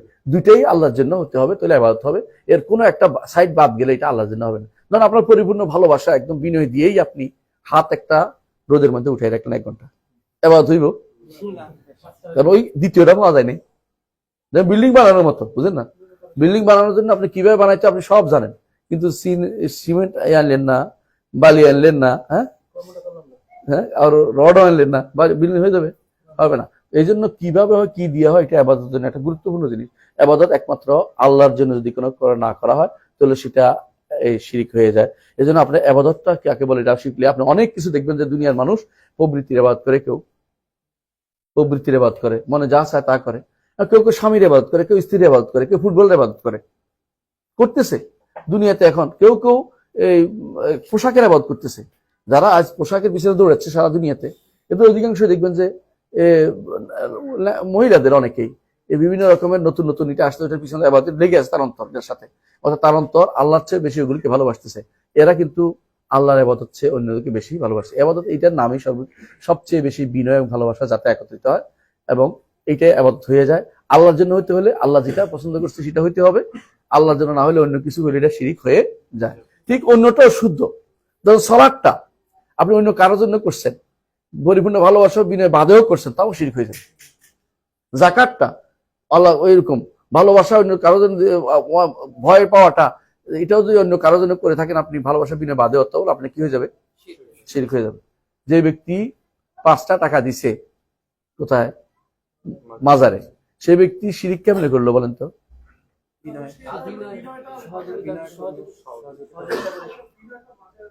বিনয় না দিলেও দিতে পারে, ভয় দিতে পারে, ভয়, বিনয় না, এটা ভয় করছে। এই ভয়টা কার জন্য হওয়া দরকার? আল্লাহ দরকার। শুধু ভয় করছে কিন্তু বিনয় রাখে না, এখানে ভালোবাসা আসে নাই। সে ভয় করছে কি আমার গাড়ি উঠে দিতে পারে, এজেন্ট বলে না, এই 10 টাকা দিয়ে আস, ড্রাইভার বলে 10 টাকা দিয়ে আস, মনে করে যে এক্ষুনি উঠে দিবে গাড়িটা, ভয়ে ভয় করছে। এই ভয়টা তার শিরকের ভিতরে লিপ্ত করে দিয়েছে, যদিও এখানে কি নাই, পরিপূর্ণ ভালোবাসা তার নাই। সুতরাং বোঝা যাচ্ছে যে এই ভয়টা আল্লাহর জন্য কথা, এটা তো আবাদত। কি আবাদত? এটা কি দিয়ে আবাদ করতে হয়? ভয় দিয়ে আবাদ আল্লাহ করতে হয়, এবং এটা করতে হয়, এটা অপ্রকাশ্য আবাদত, তাই না? এইটাকেও আল্লাহর জন্য করতে হয়। তাহলে শিরিকের জায়গাটা অনেক ব্যাপক, যেটা আমরা কোনদিন আলোচনা আসতে বলবো। কিন্তু আবাদতের জায়গাটা মানে তাওহীদের জায়গাটা হইতে হলে অনেকগুলো শর্ত লাগে, অনেকগুলো শর্ত লাগে। আশা বুঝছেন কথাটা? জি পড়েন। وأشهد أن محمدا عبده ورسوله صلى الله عليه وسلم تسليما তাহলে ওয়াহদাহু আশহাদু আল্লা ইলাহা ইল্লাল্লাহ আমরা পড়ছি না, লা মাবুদু বিহাক্কি ইল্লাল্লাহ, তাই না? ওয়াহদাহু, ওয়াহদাহু তাকিদ। ওয়াহদাহু অর্থ আমাদের দেশে অনুবাদ করে লা ইলাহা ইল্লাল্লাহ, ওয়াহদাহু অর্থ কি? তিনি এক না, এটাও ভুল। ওয়াহদাহুটা হচ্ছে তাকিদ। তাকিদ বুঝেন কিনা? একমাত্র আল্লাহ ব্যতীত কোন সত্য, এটা অর্থ এটা এইভাবে। তিনি একক, আলাদা নাই। হুয়া ওয়াহিদুন তো বলে নাই, হুয়া আহাদুন বলে নাই, তিনি একক আলাদা করতে পারবেন না। এটা হচ্ছে এই অনুবাদটা ভুল করে অধিকাংশ কোরআনের মধ্যে অনুবাদের ভুলটা আছে। এটা অনেক জিজ্ঞাসা করে ভালো করে তাদেরকে বলবেন যে লা ইলাহা ইল্লাল্লাহু ওয়াহদাহু, এটা আল্লাহ তাআলার, যে তিনি আল্লাহ তাআলা সম্পর্কে বলা হচ্ছে, বুঝছেন কথাটা? যে তিনি একক এটা নয়, একমাত্র আল্লাহ সম্পর্কে বলা হচ্ছে। তিনি একক, আলাদা বলা হচ্ছে না। কথা বুঝছেন? একমাত্র আল্লাহ ছাড়া সত্য কোনো মাবুদ নেই, এটা অনুবাদিত। একমাত্রটা থাকতে হবে, ওই তিনি একক বলা যাবে না, ওই তো বাড়তি কথা, এটা নাই। দেখো তো হুয়া আহাদুন, হুয়া ওয়াহিদুন কোনোটাই বলা হয়নি। তো অনুবাদটা এখানে মারাত্মক ভুল আছে। এটা অধিকাংশ তাফসীরের মধ্যে, অনুবাদের মধ্যে, বাংলা অনুবাদে এই ভুলটা আছে। যারা এটা হয়তো খেয়াল করেনি আমাদের ভাইরা, বেশি বললে তো রাগ করবেন, এই জন্য বলতে চাচ্ছি না। তো এরপর হচ্ছে লা শারীকা লাহু, লা শারীকা লাহু, এটা কিসের? এটা হচ্ছে লায়ের আরো তাকিদ দিচ্ছে যে তার কোনো শরীক নাই, আল্লাহর কোনো শরীক নেই। হ্যাঁ, একটার পর একটা তাকিদ দিচ্ছে, কেন? তাওহীদের গুরুত্ব বোঝানোর জন্য। এরপর হচ্ছে ইকরারাম বিহি ওয়া তাওহীদান, এই যে তিনি বলছেন যে শাইখুল ইসলাম ইবনে তাইমিয়া রাহমাতুল্লাহ, যে আমি এটাকে ইকরার করছি এবং তাওহীদের ঘোষণা দিচ্ছি, অর্থাৎ আমি আমার অন্তর থেকে যে বিশ্বাস আছে এটা প্রচার করতেছি, আমার অন্তরের বিশ্বাসটা বলছি, এবং এটা আমি মন থেকে জেনে জেনে বলছি, না জেনে কোনো কথা বলি নাই। না জেনে কথা বলতে অর্থাৎ আমার বিশ্বাস, স্বীকৃতি, আমল তিনটা মিলে আমি বলছি। আমার এলেম, আমার জ্ঞান, আমার আমল এবং আমার বিশ্বাস তিনটা মিলে আমি বলতেছি যে লা আশহাদু আল্লা ইলাহা ইল্লাল্লাহ ওয়াহদাহু লা শারীকা লাহু, এবং এটা যে তাওহীদের ঘোষণা দিচ্ছি যে এর মাধ্যমে তাওহীদ প্রকাশ পাবে। আপনারা জানেন তাওহীদের আরো দুটা প্রকার আছে, তাই না? রুবুবিয়্যাহ এবং আসমা ওয়া সিফাত। উনি কিন্তু শুধু উলুহিয়াত নিয়ে আসছে, কেন? কারণ যদি উলুহিয়াত ঠিক মতো হয় অন্যগুলি সাধারণত ঠিক হয়ে যায়, কিন্তু উলুহিয়াতে মানুষের সমস্যা বেশি, এই জন্য এটাকে রাসূলুল্লাহ সাল্লাল্লাহু আলাইহি ওয়াসাল্লাম বেশি প্রচার করছেন তখনকার সময়। কিন্তু তখনকার সময় কেউ কোনোদিন, রসুলের যুগে, সাহাবীদের যুগ পর্যন্ত কেউ আল্লাহর নাম গুণের মধ্যে শিরিক করে নাই বা অস্বীকার করে নাই। এটা আসছে জাহামিয়াদের মধ্যে, এর পরে আসছে। এই জন্য এটা পরবর্তীতে আমাদেরকে তাওহীদ বলতে এই তিন অংশ বলতে হবে। আগে বলতো কেন তাওহীদুল উলুহিয়ার কথা কেন বলতো? কারণ তখন অন্য জায়গাতে শিরিক হয় না, সমস্যা ছিল না। সমস্যা যখন আসে তখনই আলেমরা বই লেখে। সমস্যা না হলে আমাদের বই লেখার দরকার ছিল না, কোরআন সুন্নাহ যথেষ্ট ছিল। সমস্যা আসছে তখনই বই লেখা আরম্ভ হয়েছে। সর্বপ্রথম তাকদীর উপরে বই লিখছেন, এই জন্য যারা লিখেছেন তাদের মধ্যে একজন হচ্ছে ইমাম আবু হানিফা রহমতুল্লাহ। খুঁজে পাওয়া যায়নি তার বইটা, কিন্তু এনার ছাত্র, ওনাদের ছাত্র ইমাম মালিকের ছাত্র আব্দুল্লাহ ইবনে ওয়াহাব, তিনি বই লিখেছেন তাকদীর উপরে। আগে লেখেন নাই কেন? আগে দরকার হয়নি, আগে দরকার নেই। মানুষ সুন্নাহ বললে, হাদিস বললে মেনে নিত।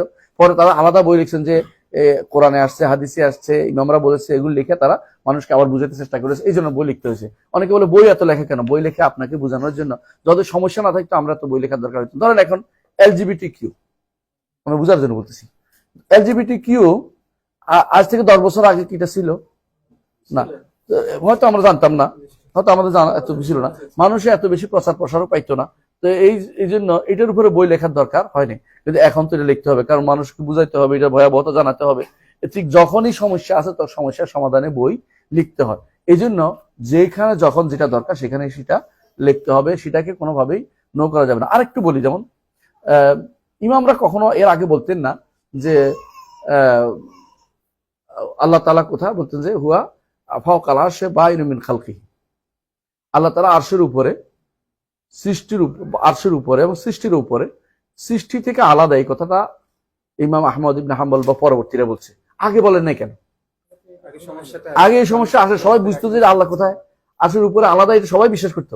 কিন্তু যখন এই সমস্যাটা আসছে যে এদের মধ্যে কেউ কেউ মনে করতেছে আল্লাহ ভিতরে, তখনই আল্লাহ ইমামরা জোর করে এটা বললেন যে বা ইনু মিন খালকি বলতে হবে, সৃষ্টি থেকে আলাদা, সৃষ্টি থেকে তিনি আলাদা। কারণ সৃষ্টি থেকে আলাদা না বললে এখন আর এই চুপ থাকার কোনো সুযোগ নাই। এখন এই জন্য আহমদ ইবনে হাম্বল তখন যদি কেউ বলতো যে আল কোরআনু কালামুল্লাহ, বলতে এরপরে বলো কোরআন আল্লাহর কালাম, এরপরে বলো, বলে বলবো না, বলছে এটা বেদাতি। আর তার এখন এইটা চুপ থাকার জায়গা নয়। এখন মানুষ মনে করতেছে কি, এখন মানুষ মনে করতেছে কোরআন সৃষ্ট, তোমাকে বলতে হবে গায়রে মাখলুক, কথাটা বলতে হবে। তাহলে যখন সমস্যা তৈরি হয়, সমস্যাকে বন্ধ করার জন্য কিছু শব্দ সলভে সাইলেন্স যুক্ত করতেন সমস্যাকে বন্ধ করার জন্য, যাতে ভুল আকীদা প্রসার না পেয়ে যায়। এইটা তখন বেদাত বলা হবে না, এটা হলো মাসালে মুরসালা। এটা বলা হয় যে মুক্তাদি, মানে দাবি করতেছে, এটা শুধু মাসলাহাত এটা নয়, এটা দাবি করতেছে, এটা কোনো ওয়াজিব হয়ে যায়, কখনো কখনো এটা বলা তখন ওয়াজিব হয়ে যায়। কথা বুঝতে পারছি? তাহলে বোঝা যাচ্ছে যে কখনো কখনো প্রয়োজনে সেটা বলতে হয়। তো এইখানে তিনি কি জন্য এটা বলেছেন? কারণ এটা আমাদের সব সময় যে আমাদের যে সাধারণভাবে তাওহীদের ঘোষণা যখন আসে তখন আমরা বলি আশহাদু আল্লা ইলাহা ইল্লাল্লাহ ওয়া আশহাদু আন্না মুহাম্মাদান, সেজন্য তিনি এটাকে উল্লেখ করেছেন যে ওয়া আশহাদু আল্লা ইলাহা ইল্লাল্লাহ ওয়াহদাহু লা শারীকা লাহ। যেমন আমরা কোথায় বলি এটা, যখন তাসবিহর মধ্যে এটা বলি, হ্যাঁ, ওয়া ইকরারান বিহি ওয়া তাওহীদান ওয়া আশহাদু وأشهد أن محمدا عبده ورسوله صلى الله عليه وسلم تسليما مزيدا। আলহামদুলিল্লাহ। এখন আমরা দেখতে পাচ্ছি, আমরা সাক্ষ্য দিচ্ছি যে মুহাম্মদ সাল্লাল্লাহু আলাইহি ওয়াসাল্লাম আল্লাহর দাস, তাই না? দাস শব্দটি বলতে কোনো দ্বিধা করবেন না। দাস বুঝেন তো? দাস তো গোলাম, দাস যা হচ্ছে গোলাম। এমনি সাধারণত অনেকে গোলাম বলতে আবার খাদেমও বুঝে, ছেলেও বুঝে, খাদেমও বুঝে, ছেলেও বুঝে। যেমন বলে যে রাসূলুল্লাহ সাল্লাল্লাহু আলাইহি ওয়াসাল্লাম বলছেন ইবনে আব্বাস, ইয়া গোলাম ইন্নী উআল্লিমুকা কালিমাত, হে গোলাম তোমাকে কিছু কালেমা শিক্ষা দেবো। এখানে গোলাম অর্থ কি? প্রিয় বৎস। বুঝে আসছে কথাটা? গোলাম, হ্যাঁ। তাহলে বোঝা যাচ্ছে গোলাম শব্দের কয়েকটা অর্থ হতে পারে, কিন্তু যখন দাস বলে দিবেন তখন আর অর্থ তৈরি করতে পারবে না। এই জন্য অনেক সময় পাকিস্তানিরা গোলাম আলী, আমরা বলতে গোলাম আলী তো জায়েজ নাই, কারণ আমরা তো আল্লাহর গোলাম, আলীর গোলাম না।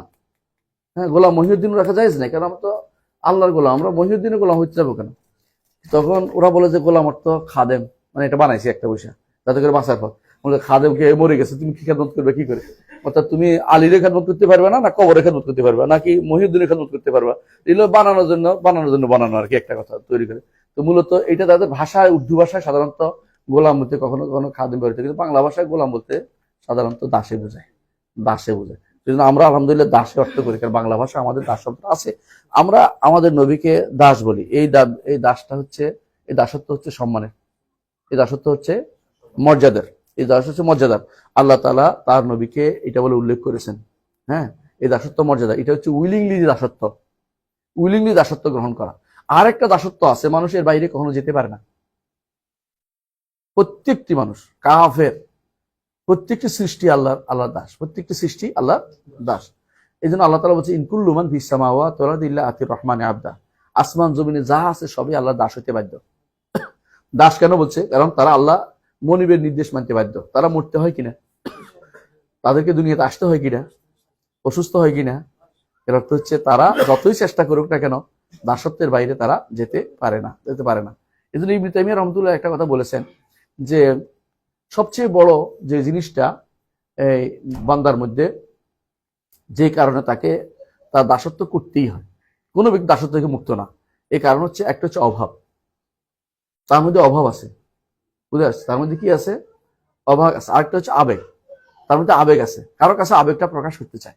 মানুষ যদি আবেগ প্রকাশ করতে না পারে তাহলে গুমড়ে মরে। দেখবো যে কারোর কাছে যায় কিছু বলতে পারতেছি না, হ্যাঁ, আর স্বামীর কাছে না বলতে পারলে আরো মন খারাপ হয়ে যায় স্ত্রীরা। তো স্ত্রীর কাছে মাঝে মধ্যে দুনিয়ার সব কথা বলে অন্তত হালকা হতে চেষ্টা করে। আবেগ আছে, তো আবেগটা প্রচার করার জন্য দুনিয়াতে বললো কোনো কোনো আবেগ আছে আল্লাহ ছাড়া কারোর কাছে বলা যায় না, একান্ত আবেগ। এবং মানুষের কিছু অভাব আছে যেগুলো আল্লাহর কাছে শুধুমাত্র পেশ করতে পারে, কারোর কাছে বললে কাজ হয় না। এই জন্য বান্দার অভাব আছে, আবেগ আছে, অ এবং বুঝছেন, একটা একটা এই দুইটা যদি কেউ এই দুইটার কারণেই ইবনে তাইমিয়া রাহমাতুল্লাহ বলছেন কোনো ব্যক্তি দাসত্ব থেকে মুক্ত না। এখন কেউ যদি আল্লাহর একান্ত দাসত্ব করে, যে মেনে নিলাম আল্লাহ তিনি আমার রব, তাহলে সেই ব্যক্তি হচ্ছে সত্যিকারের আল্লাহর প্রিয় বান্দা। এটা হলো একটা গর্ব, আমার গর্বের জায়গা, যে জায়গায় আমি আল্লাহ দাসত্ব করতে পেরেছি। আর যে ব্যক্তি দাসত্ব করতে চায় না কিন্তু আল্লাহ তার দাসত্বের বাইরে যেতেও পারে না, সেই ব্যক্তি হচ্ছে আল্লাহ দুর্ভাগা। যে ব্যক্তি আল্লাহর কথা শুনে নাই, দুর্ভাগা দাস, সে কোনো কাজে আসে না। এই দাসত্ব কিছু পাইতে পারে না।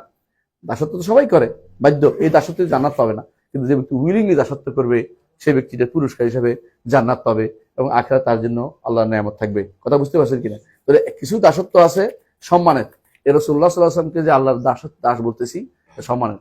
আশহাদু আন্না মুহাম্মাদান আবদুহু ওয়া রাসূলুহু বলি না, কখন বলি? আত্তাহিয়ার মধ্যে প্রতিদিন প্রতি সালাতের মধ্যে অন্তত বলা হয়, একবার তো বলতেই হয় প্রতি সালাতের মধ্যে, আর বেশি তো বেশি মাঝে মধ্যে আছে। এই দাসত্বের কথা আল্লাহ তাআলা কোরআনে কারীম বিভিন্ন জায়গাতে উল্লেখ করেছেন, বিশেষ করে উল্লেখ করেছেন কথা, তারপর কোরআন নাজিল হওয়ার জায়গাতে উল্লেখ করেছেন, এমনকি তিনি মেরাজের রাত্রিতে ইসরা ও মেরাজের মধ্যে উল্লেখ করেছেন যে আমার দাসকে সফর করিয়েছি, উল্লেখ করেছেন, দাসের কথা উল্লেখ করেছেন, কারণ স্পেশাল দাস হচ্ছেন তিনি। এবং এইভাবে আল্লাহ তাআলা বিভিন্ন জায়গাতে সালাতে 9 বার বলতে হয়। এই দাসের কথা আমরা বারবার যে বলতেছি, এগুলি হচ্ছে আল্লাহ রাসূলের জন্য সম্মানের দাসত্ব, এগুলো দর্শনীয় দাসত্ব না। আল্লাহ তাআলার দাস যদি কেউ না হতে চায়, সে মানুষের দাস হবে, সম্মানের দাস না হলে অসম্মানের দাস হবে। কারণ সে দাসত্ব করতে বাধ্য, কারণ সে স্বয়ং সম্পূর্ণ না। ওয়াসাল্লাল্লাহু আলা সাল্লাল্লাহু আলাইহি ওয়া সাল্লাম তাসলিমান মাজিদান। সাল্লাল্লাহু কি আল্লাহ সাল্লাল্লাহু কি আহসানতা, উপরস্থ জগতে আল্লাহ প্রশংসা করা। সাল্লাল্লাহু আলাইহি অর্থ কি আল্লাহ আপনি উপরে যারা আছে ফেরেশতা তাদের কাছে আমাদের নবীর প্রশংসা করুন। আপনি দোয়া করতেছেন এটা। আর আমরা কি করি, অর্থ কি করি? অধিকাংশ অর্থ দুরুদ। আল্লাহ দুরুদ শব্দের অর্থ কিন্তু আপনি খুঁজে পাবেন না কোথাও। দুরুদ অর্থ আসলে রহমত, এটা ওই ফার্সি ভাষায় আছে, কিন্তু আল্লাহ আপনি রহমত দেন এটা নয়, এখানে হচ্ছে আল্লাহ প্রশংসা করেন। এই তাফসীর কোথায় আছে? ইমাম বুখারী রাহমাতুল্লাহ আলাইহি, ইবনে কাসিরও আছে, এখানে ইমাম বুখারী রাহমাতুল্লাহ উল্লেখ করেছেন প্রথমে, সেটা তিনি বলছেন আবুল আলিয়া রুফাই ইবনে মেহরান আর-রিয়াহি, তিনি বলছেন যে as-salatu মিনাল্লাহি সানা ফিল মালাকুতিল আলা, নবীর জন্য উপরে যারা আছে ফেরেশতাদের কাছে নবীর প্রশংসা করা। আপনি যদি কোনো নবীর উপরে একবার প্রশংসা করার দোয়া করেন আল্লাহর কাছে, আল্লাহ আমাদের নবীর জন্য আপনি সালাত পেশ করেন, আপনি আমার নবীর জন্য প্রশংসা করেন, আল্লাহ 10 বার আপনার কথা আলোচনা করেন। এই জন্য সবচেয়ে বেশি সম্মানের জায়গা হচ্ছে সবচেয়ে বেশি দোয়া করতে হয় সালাত দিয়ে। এবং এই জন্য রাসূলুল্লাহ সাল্লাল্লাহু আলাইহি ওয়াসাল্লামের কাছে এক সাহাবী যখন বললেন, ইয়া রাসূলুল্লাহ আমি আপনার কত সালাত পড়বো, আপনার জন্য কতটুকু? বলছে পড়তে পারো যতটুকু পারো। বলে অর্ধেক, বলে পুরা, বলে তাহলে আমি আর কিছু করবো না। তোমার চিন্তা করার দরকার নেই। কারণ অর্থাৎ যত দোয়ার মধ্যে এটা বিশাল দোয়া, ঠিক আছে, রাসূলের উপর বেশি বেশি করে দুরূদ পাঠ করা। কারণ আপনি যত বেশি দুরূদ বলতে সালাত পাঠ করা, কেন এটা যত বেশি পড়বেন তত আল্লাহ আপনার কথা স্মরণ করে। ফাযকুরুনি আযকুরুকুম, আমাকে স্মরণ করো আমি তোমাদেরকে স্মরণ করব। সাধারণভাবে যখনই আপনি স্মরণ করেন, একটা হামদ করলো সেটা কোথায় চলে যায়?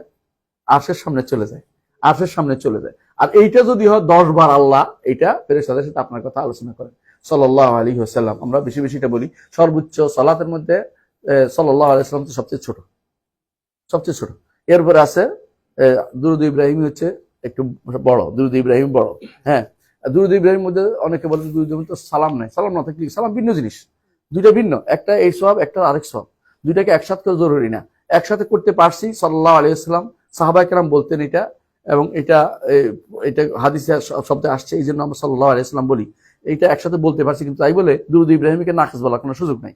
তথাকথিত কিছু মানুষ আছে যারা বলে দুরূদ ইব্রাহিম তো নাকিস, অর্থাৎ তিনি অসম্পূর্ণ, নিজেরা এখন সালাত বানাইছে বসে বসে, সালাতের উপরে বই লিখে বলছে, অত বানোয়াট হাদিস দিয়ে বই লিখে বলছে। তো এটা আসলে ভুল। হ্যাঁ, অর্থ ভিন্ন করে দিচ্ছে কেউ। হ্যাঁ, অনেকে এটাও জানে না। জি, তো সাল্লাল্লাহু আলাইহি ওয়া আলিহি ওয়া আলা আলিহি, তার পরিবার বলতে কাকে বুঝাইছে? আহসানতা, তার অনুসারী সবাই, এটা অর্থ। আরেকটা অর্থ হচ্ছে পরিবার বলতে তার সন্তান এবং তার স্ত্রীদের বুঝাইছে। দুটো অর্থ হতে পারে, অর্থাৎ তার অনুসারী কিয়ামত পর্যন্ত যত মানুষ আসবে সবাই তার পরিবার অন্তর্ভুক্ত। এই জন্য যারাই আমরা সাধারণ হিসাবে সবাই আমরা যদি কোনো দোয়া করি, আমরা এই যে শেষ বৈঠকে দোয়া করি না, যে আমরা ঘুরে ফিরে দোয়াটা আমাদের উপর দিয়ে ফিরে আসে। হ্যাঁ, দোয়াটা আমাদের ফিরে আসে, আল্লাহুম্মা সাল্লি আলা মুহাম্মাদ ওয়া আলা আলি মুহাম্মাদ, আমাদের উপর দিয়ে আবার ফিরে। যারাই রাসূল অনুসারী সবাই কিন্তু রাসূলুল্লাহ সাল্লাল্লাহু আলাইহি ওয়াসাল্লামের পরিবার অন্তর্ভুক্ত। এই জন্য যারা কাফের, রাসূলের পরিবারের মধ্যে যদি কেউ কাফের হয়ে যায়, সে কিন্তু এই দোয়া পাবে না। সাল্লাল্লাহু আলাইহি ওয়াসাল্লাম, আল্লাহুম্মা সাল্লি আলা মুহাম্মাদ ওয়া আলা কামা সাল্লাইতা আলা ইব্রাহিম আলা, শেষে কিন্তু আবার নিজের উপরও আছে, অর্থাৎ দোয়া বারবার আপনার উপরে ফিরে আসতেছে। তাহলে বোঝা গেল যে আল বলতে রাসূলের পরিবার যেমন উদ্দেশ্য, তার স্ত্রীর উদ্দেশ্য, তেমনি ভাবে যারাই রাসূলুল্লাহ সাল্লাল্লাহু আলাইহি ওয়াসাল্লামের একনিষ্ঠ অনুসারী তারাও এর অন্তর্ভুক্ত হবে, তারাও এই দোয়ার ভিতরে শামিল হবে। ও আসহাবিহি, আসহাব কারা? রাসূলুল্লাহ সাল্লাল্লাহু আলাইহি ওয়াসাল্লামের সাথীরা, যারা রাসূলুল্লাহ সাল্লাল্লাহু আলাইহি ওয়াসাল্লামকে ঈমান সহ দেখে ঈমান এনেছে, এক মুহূর্তের জন্য তিনি সাহাবী, এক মুহূর্তের জন্য তিনি সাহাবী। অথচ তাবী হওয়ার জন্য এই দেখা যথেষ্ট না, বরং কি করতে হয়? বর্ণনা করতে হয়, পার্থক্য বিশাল, বর্ণনা করতে হয় না, তাবী হওয়া যায় না। এই জন্য ইমাম আবু হানিফা রাহমাতুল্লাহ আলাইহি যারা তাবী বলেন, তারা বলেন যে তিনি হাদিস বর্ণনা করছেন, কিন্তু একটা হাদিসের সহিহ সনদ দিয়ে সাব্যস্ত হয়নি, এই জন্য তাকে তাবী বলার এই সুযোগটা আসছে না। কিন্তু তারা বল দেখছেন, দেখলে কোনো বর্ণনা আসে দেখছেন, দেখলে মানলাম, যেহেতু উনি 80 হিজরিতে তার জন্ম, তখনও সাহাবীরা প্রচুর পরিমাণে ছিলেন, সুতরাং তিনি দেখতেই পারেন। 80 থেকে 100 সাহাবায়ে কেরাম সর্বশেষ মারা গেছে 110-এ, এর অর্থ হচ্ছে তিনি দেখতেই পারেন, অসম্ভব কিছু না। কিন্তু রেওয়ায়াত সাব্যস্ত না হিসাবে তাবী হওয়াটা সুদূর প্রসারী। তারপরে কেউ যদি বলে জোর করে আমাদের মারামারি করতে রাজি নেই, যাই হচ্ছে তা বলুক, আমাদের কিছু আসে না। কিন্তু আসলে নিয়মে, মুহাদ্দিসদের নিয়মে তাবী হতে হলে সাহাবী থেকে বর্ণনা থাকতে হবে। কিন্তু সাহাবী হওয়ার জন্য দেখাই যথেষ্ট। যে ব্যক্তি ক্ষণিকের জন্য মুহাম্মদ রাসূলুল্লাহ সাল্লাল্লাহু আলাইহি ওয়াসাল্লামকে ঈমান সহ দেখেছে, সেই ব্যক্তি দুনিয়ার অন্যান্য সকল মানুষ চেয়ে, সাহাবী ছাড়া অন্য সকল মানুষের চেয়ে শ্রেষ্ঠ। উমর ইবনে আব্দুল আজিজ রাহমাতুল্লাহ আলাইহি, এই জন্য মুআবিয়া রাদিয়াল্লাহু আনহু তাদের সবার থেকে শ্রেষ্ঠ। মুআবিয়া রাদিয়াল্লাহু আনহু উমর ইবনে আব্দুল আজিজ থেকেও শ্রেষ্ঠ, এটা মনে রাখতে হবে আমাদেরকে। কোনটা? ওরা সাক্ষাতের কারণ হয়ে যাবে। জি, আচ্ছা, এখানে দুইটা জিনিস আমরা দেখতে পাচ্ছি, লম্বা করে তারপর আম্মা বাদু, জি অসুবিধা নেই। অর্থাৎ সালামের কথা এরপরে বলা হয়েছে, সালাতু সালাম আমরা রাসূলুল্লাহ সাল্লাল্লাহু আলাইহি ওয়াসাল্লামের কাছে পেশ করি। হ্যাঁ, আম্মা বাদু, জি। আম্মা বাদ শব্দটা সাধারণত আরবরা ব্যবহার করে, আগের সালাতু সালাম সাধারণত কথার আগে থাকে। এটা হচ্ছে নিয়ম, যে কোনো কথার আগে বিসমিল্লাহ, আলহামদুলিল্লাহ, ওয়াসসালাতু ওয়াসসালামু আলা রাসূলিল্লাহ, কয়টা হইলো? বিসমিল্লাহ হইলো। যদি এর সাথে যুক্ত করেন বিসমিল্লাহ আলহামদুলিল্লাহ, তাহলে আরো বেশি ভালো। বিসমিল্লাহ আলহামদুলিল্লাহ ওয়াসসালাতু ওয়াসসালামু আলা রাসূলিল্লাহ, তাহলে তিনটা। বিসমিল্লাহ দিয়ে শুরু হইলো, হামদ হইলো, সালাত হইলো। এইভাবে নিয়ম হচ্ছে সবসময় চলে আসা, এটা আমার দার্সের নিয়ম, এবং এটাই হচ্ছে এখন পর্যন্ত সৌদি আরবে দেখবেন যে আলেমরা এইভাবে দার্স দেয়, এবং এটা যুগ ধরে নিয়ে চলে আসছে। আমাদের সমাজে একটা নতুন চালু হয়েছে, একটা কি, কোরআন তেলাওয়াত করতে হবে। যে কোরআন তেলাওয়াতকে একজন বৈঠকে বসে বলে একজন কোরআন তেলাওয়াত করেন, এটা যদি নিয়ম বানিয়ে ফেলে তো বেদাত হবে, কথা বুঝছেন কিনা? আপনাদের সংসদে মাঝে মধ্যে কোরআন তেলাওয়াত, গীতা পাঠ, এরপরে ত্রিপিটক পাঠ, এরপরে অমুক পাঠ তমুক পাঠ শুরু হয়েছে কি দেশটার মধ্যে। মানে আপনি কোরআনের সাথে অন্য কিছু মিলাইতে পারবেন না, মনে রাখবেন এটা। এই জন্য আমার ইউনিভার্সিটিতে কেউ বলে অন্যটা পাঠ কেন না, আজকে আমরা কোরআন পাঠ করবো না, দেখি কি দিয়ে পাঠ করো তোমরা। তাদেরকে মর্যাদা না, আমাদের উঠতে চায়, কথা বুঝছেন কিনা? মনে রাখবেন, আল্লাহ তাআলা নিষেধ করে দিয়েছেন, ওয়ালা তালবিসুল হাক্কা বিল বাতিল, হক এবং বাতিলকে একসাথে করো না। এই জন্য কখনো এটার সাথে আসতে পারে না। আপনি কোনো পড়ার দরকার, এমনিতেই মূলত এটা একটা অতিরিক্ত জিনিস, এটাকে নিয়ম নাই। তারপর আপনি এটা দিয়ে চালু করে এবং অন্যগুলিকে এটা দ্বারা কি করছেন? হ্যাঁ, হালাল করতে চাচ্ছেন, ওগুলিকে ইকুয়াল বানাচ্ছেন আপনি, এটা কখনো জায়েজ নাই। এটা কখনো হইতে পারে না। এটা ইন্টারফেথ সিম্বল, যারা সবগুলি চালাতে চায় যে হ্যাঁ 5 মিনিট 10 মিনিট পর্যন্ত এটাও চলে এটাও চলে এটাও চলে না, আমরা এটা চলে না, একটু বাদ, কিছু লাগবে না। আমি এরকম পরামর্শ দিই মাঝে মধ্যে যাদেরকে এরকম, যাদের আমার কথা শুনে তাদেরকে বলি যে আপনি যাইয়ে শুরু করেন বিসমিল্লাহ আলহামদুলিল্লাহ, আজকে বিসমিল্লাহ তাড়াতাড়ি বিসমিল্লাহ আলহামদুলিল্লাহ, কারণ তাতে করে বন্ধ করা যায়। কারণ এটা যদি একবার চালু হয় আপনি বন্ধ করতে পারতেছেন না, আপনি মহা বিপদে আছেন না। কিন্তু বেদাত চালু, বেদাত শুধু কুফরি হয়ে যাবে। কেউ যদি মনে করে যে একসাথে সবগুলি চলতে পারে তাহলে কাফের। কারণ মুসলিম হওয়ার জন্য শর্ত কি? সর্বশেষ শিরক এবং মুশরিকদের থেকে বিমুক্ত ঘোষণা করা। আর আপনি সবগুলি একসাথে চালিয়ে দিলেন। মুসলিম হওয়াতে 3টা কারণ, তাই না? পড়ছি না আমরা কি? 1 নম্বর হচ্ছে তাওহীদ নিয়ে আত্মসমর্পণ, 2 নম্বর হচ্ছে আনুগত্যের জন্য মাথা পেতে দেয়া, 2 নম্বর, 3 নম্বর হচ্ছে শিরক এবং মুশরিকদের থেকে বিমুক্ত ঘোষণা। এই 3টি যদি কোনো কেউ না পূরণ করে সে মুসলিম হতে পারে না। আবার বলবো, 1 নম্বর হচ্ছে আল ইসতিসলাম লিল্লাহি বিত্তাওহীদ, আল ইসতিসলাম লিল্লাহি বিত্তাওহীদ, তাওহীদ নিয়ে আল্লাহর জন্য আল্লাহর কাছে আত্মসমর্পণ করতে হবে। আল ইনকিয়াদ লাহু বিত্তা, আনুগত্য জন্য মাথা পেতে দিতে হবে। শুধু তাওহীদ মানছি তা না, আনুগত্যও করি, নির্দেশটাও মানি, নিষেধটাও পরিত্যাগ করার জন্য আমি তৈরি আছি। ভুল হতেই পারে আমার, কিন্তু আমি মন থেকে নিয়েছি আমি মানবো, আল্লাহর কথা মানবো, রসুলের কথা মানবো, আল্লাহ নির্দেশ মানবো, রসুলের নিষেধ পরিত্যাগ করবো, আল্লাহ নিষেধ বাদ দিব, এটার জন্য আমি প্রস্তুত হয়ে আছি। 2টা জিনিস নিশ্চিত করেন। ভুল হতেই পারে মাঝে মধ্যে এটার মধ্যে, কিন্তু ভুল হলে ফিরে আসবো তাড়াতাড়ি। মানে আমি করবো না, ব্যাপার অভাব দেখাবো না যে আমি কিছু মানি না, তাহলে তো কাফের হয়ে যাবে, সাথে মুসলিমরা থাকবে না। তাহলে 1 নম্বর হলো কি? তাওহীদ নিয়ে আত্মসমর্পণ। 2 নম্বর হলে আনুগত্যের সাথে মাথা পেতে দেয়া, আর মাথা পেতে। 3 নম্বর হচ্ছে শিরক এবং মুশরিকদের থেকে সম্পর্কচ্যুতি, শিরক এবং মুশরিকদের থেকে সম্পর্কচ্যুতি।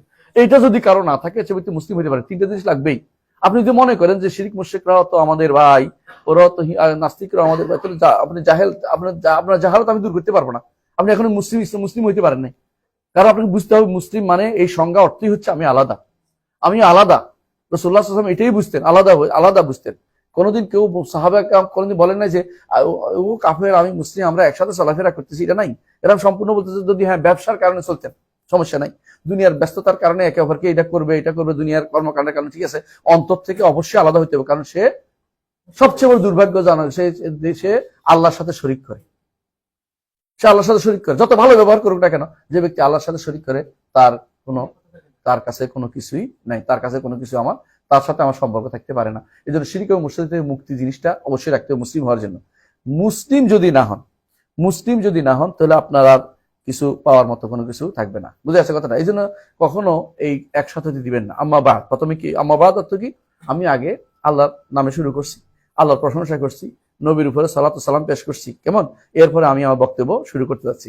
আমাদের সমাজে প্রথমেই তো কতক্ষণ গজল, এরপরে কতক্ষণ নবীর নামে নাতিয়া, গজল নাতিয়া, এরপরে আরো কত কিছু যে বের হয় তার হিসাব নেই। বালাগাল উল্লাহ চলছে, মানে এর যেগুলি দরকার নাই, দুনিয়াতে ইসলামে কোনো ছিলই না সেগুলি। আচ্ছা, বালাগাল উল্লাহ কোত্থেকে কখন আবিষ্কার হলো, কত সালে বুঝি আমি? 8ম শতাব্দীর দিকে, 7ম 8ম শতাব্দীর দিকে গেছে। এই সময়ে 7ম শতাব্দী 8ম শতাব্দীর দিকে, অথবা 5ম শতাব্দী দিলাম, ওই সময়ে যে এর আগে যারা বালাগাল উল্লাহ জানে না, ওরা কি মুসলমান ছিল? জিজ্ঞাসা করতে ওরা কিভাবে শুরু করতো? মানে আমরা এমন কাজ শুরু করি যেগুলি আসলে শরীয়তের সাথে সম্পৃক্ততা নাই, কিন্তু এগুলিকে আমরা বেশি গুরুত্ব দিয়ে আরম্ভ করে দিয়েছি। এই জন্য অনেকেই দেখি আমার ইয়াতে আগে কোথাও আমি ওয়াজে গেলে কেউ বলে জাগরণী ঘটনা, কোনো জাগরণ নেই। আমার আলহামদুলিল্লাহ কোরআন হাদিস আছে, জাগরণী বন্ধ করতে না, জাগরণী বলতে কিছু থাকে, এগুলি বুয়া, জাগরণী বলতে কোনো চালু করবেন না। বলে না এগুলো নাই, ইসলাম এগুলি নাই। আপনি যদি কোনো গুনগুন করে রসুলের কথা বলেন, ভালো কথা, আপনি কোরআন দিয়ে পড়েন, হাদিসের মনে করতে পারেন, কিন্তু বসে বসে গান বানাবেন। ওরা কিন্তু শুধু গানেই থাকে, নামাজের মধ্যে আর নাই, কর্মের মধ্যে আর নাই। এই গানগুলি যে ব্যক্তি, ইবনে কাইয়িম রাহমাতুল্লাহ আলাইহি বলেন, যে ব্যক্তি সিমা ইমানি, একটা হচ্ছে সামা বুঝেননি, সামা গান কয় না, আরবি শব্দ এটা, সামা অর্থ শোনা। তো যে ব্যক্তি ইমানি একটা শোনা আছে, সেটা কি? কোরআন শোনা। রাসূলুল্লাহ সাল্লাল্লাহু আলাইহি ওয়াসাল্লাম সাহাবীদেরকে বলছেন তুমি পড়ো আমি শুনি, বলছে কিনা? এটা কোনটা? কোরআন নাকি বলছে তুমি গান গাও আমি শুনি? না, কোরআন। তিনি বলছে যে তুমি পড়ো আমি শুনি। বলছি ইয়া রাসূলুল্লাহ, আপনার উপর নাজিল হয়েছে, আপনি শুনতে চান? আমি পড়বো? বলে হ্যাঁ, আমার উপর নাজিল হয়েছে, আমি শুনতে চাই, তুমি পড়ো। কিন্তু অন্য কাউকে মাঝে মধ্যে কসিদা গাইছে, বলতে পারেন যে কসিদা গাইছে, কিন্তু কসিদা তো রসুল ডেকে আনি বলেন আমার কসিদা রচনা করো বলেন নাই। উনি এসে নিজের পক্ষ থেকে উনি গাইছেন এবং তিনি তাকে পুরস্কৃত করেছেন ভালো হওয়ার কারণে, সবাইকে পুরস্কৃত করেন নাই, বরং তিনি দেফা করার জন্য কবি রাখছেন, যে কবিদের বিরুদ্ধে কবি লাগাই দিয়েছেন তিনি, যে ওরা কাফেররা কি করে কবিতা গায়, তুমি কবিতা দিয়ে তাদেরকে জবাব দাও, জবাব দিচ্ছেন। কিন্তু তিনি কোনোদিন বলেন নাই যে আমার প্রশংসা 10টা কবিতা লিখে ফেলো সবাই, বলেন নাই। নাউজুবিল্লাহ, এটা তিনি করেন নাই, কারণ এটা রাসূল মানা করতে যে তোমরা বাড়াবাড়ি করিও না, বরং আমি আল্লাহর বান্দা, আল্লাহর দাস এবং রাসূল, এটা বলো। তোমরা কেন বাড়াবাড়ি করতে যাও, লা তুতরুনি কামা আতরাতিন নাসা ইব্রাহিম মারিয়াম, আমাকে বাড়িয়ে বাড়িয়ে ফুফি এটা বলিও না। অধিকাংশ যে সমস্ত আজকে রাসূলের নামে যে সমস্ত রচিত হয়েছে, বেশিরভাগের মধ্যে সমস্যা আছে। যেমন দেখেন কি বলতেছে, ফুল ফুটে হেসে বলে ইয়া রাসূলুল্লাহ, এটা কি সত্য কথা? এটা মিথ্যা কথা। ফুল কোনোদিনে হেসে ইয়া রাসূলুল্লাহ বলেন নাই, এটা একটা মিথ্যা কথা চালু করে দিছে। এরকম বহু কিছু আপনি পাবেন যে রসুলের কাছে মন খুলে দেওয়া যায়, আপনি মন খুলতে পারবেন, কেমনি খুলবেন? তো আরো কত যে আছে, এগুলি বেশিরভাগই কিন্তু আপনি ভালো করে অর্থ দিয়ে খেয়াল করবেন, যেগুলি বলা যায় না। হ্যাঁ, একজন দেখলাম যে আমি সালাফি কনফারেন্সে গেছি, একজন এসে বলতেছে তিনি আমি একটা জাগরণী গাইবো, আমি জাগরণী যাই, আচ্ছা আপনি একটা গাই, আপনার গাইবে গাওয়া নাই, একটু গাই না, মানে কেন কেন বলতেছে, শুরু করছে কি যে আল্লাহর নামে প্রশংসা করতেছে। কি করতেছে যে যদি কোনোদিন পথ ভুলে যায় তাহলে হাত ছানি দিয়ে ডেকে, হাত ছানি কেমন জানোস, হাত ছানি চিনোস না, হাত তো বুঝেন তাই না, ছানি দিয়ে বুঝেন, ছানি অর্থ 2 নম্বরই করা, ওই যে প্রেমিক প্রেমিকাকে অভিসারে ডাকে। তাই বললাম তুমি এটা কেমনে কইলে, আল্লাহ কি তোমাকে হাত ছানি দিয়ে ডাকবে? আমি তো বুঝি না, বুঝি তো মানা করছি প্রথমে যে তুই গান গাইস না, তুই গান গাই এখন আমার কি বালাই জিনিস, আমার সামনে এটা গাওয়া হয়েছে, তুই তো আমার বিরোধে ফেলছিস এখন, বুঝছেন কথাটা? এই জন্য অধিকাংশ এই সমস্ত গানের মধ্যে সমস্যা আছে, এই সমস্ত গান থেকে দূরে থাকবেন। যদি আপনার মনে সবচেয়ে ভালো সুন্দর হয়, যদি মনে মাসে কোরআন শরীফ পড়বেন, কোরআনের চেয়ে উত্তম সামা আর কিছু হইতে পারে না। রাসূল নিজে বারবার বলছেন হাসসানুল কোরআন আসবে আসওয়াতিকুম, কোরআনকে উত্তম স্বর দিয়ে তোমরা সুন্দর করে দাও, সুন্দর করে এবং বলছে মাল্লামে তাকান্না বিল কোরআন ফালাইসা মিন্না, যে ব্যক্তি কোরআন দিয়ে সুন্দর করে সুর দিয়ে না পড়বে সে আমার উম্মতের না। কোরআন কে এভাবে পড়বে না, আবার আলহামদুলিল্লাহ রাব্বিল আলামিন, এটা না, কোরআনকে সুন্দর করে মন থেকে আলহামদুলিল্লাহ রাব্বিল আলামিন সুন্দর যেমনি করা যায় সেভাবে পড়া নির্দেশনা আমাদের রয়েছে, সেভাবে আমাদের কি পড়তে হবে। রাসূলুল্লাহ সাল্লাল্লাহু আলাইহি ওয়াসাল্লাম জন্য সুন্দর কোরআন শুনতেন, এবং তিনি এটাও বলেছেন, রাসূলুল্লাহ সাল্লাল্লাহু আলাইহি ওয়াসাল্লাম হাদিসে এটা আসছে, রাসূলুল্লাহ সাল্লাল্লাহু আলাইহি ওয়াসাল্লাম হাদিসে এটা আসছে যে আল্লাহ তাআলা নবী যেই শটটা সুন্দর করে পড়ে কোরআনের, এটা আল্লাহ তাআলা সেটা শুনেন, তাহলে আল্লাহ তাআলা সেটা শুনেন, হাদিসে আসছে। আল্লাহ তাআলা যেটা শুনে সেটা পড়ে, উল্টাটা না করি। আল্লাহ আমাদের বুঝার তৌফিক দান করুন। আজকে বোধহয় এখানে থাকবো নাকি? সুবহানাকাল্লাহু ওয়া বিহামদিকা আশহাদু আল্লা ইলাহা ইল্লা আনতা আস্তাগফিরুকা ওয়া আতুবু ইলাইক। আসসালামু আলাইকুম ওয়া রাহমাতুল্লাহি ওয়া বারাকাতুহু। যাক, মোটামুটি শুরু করতে পেরেছি।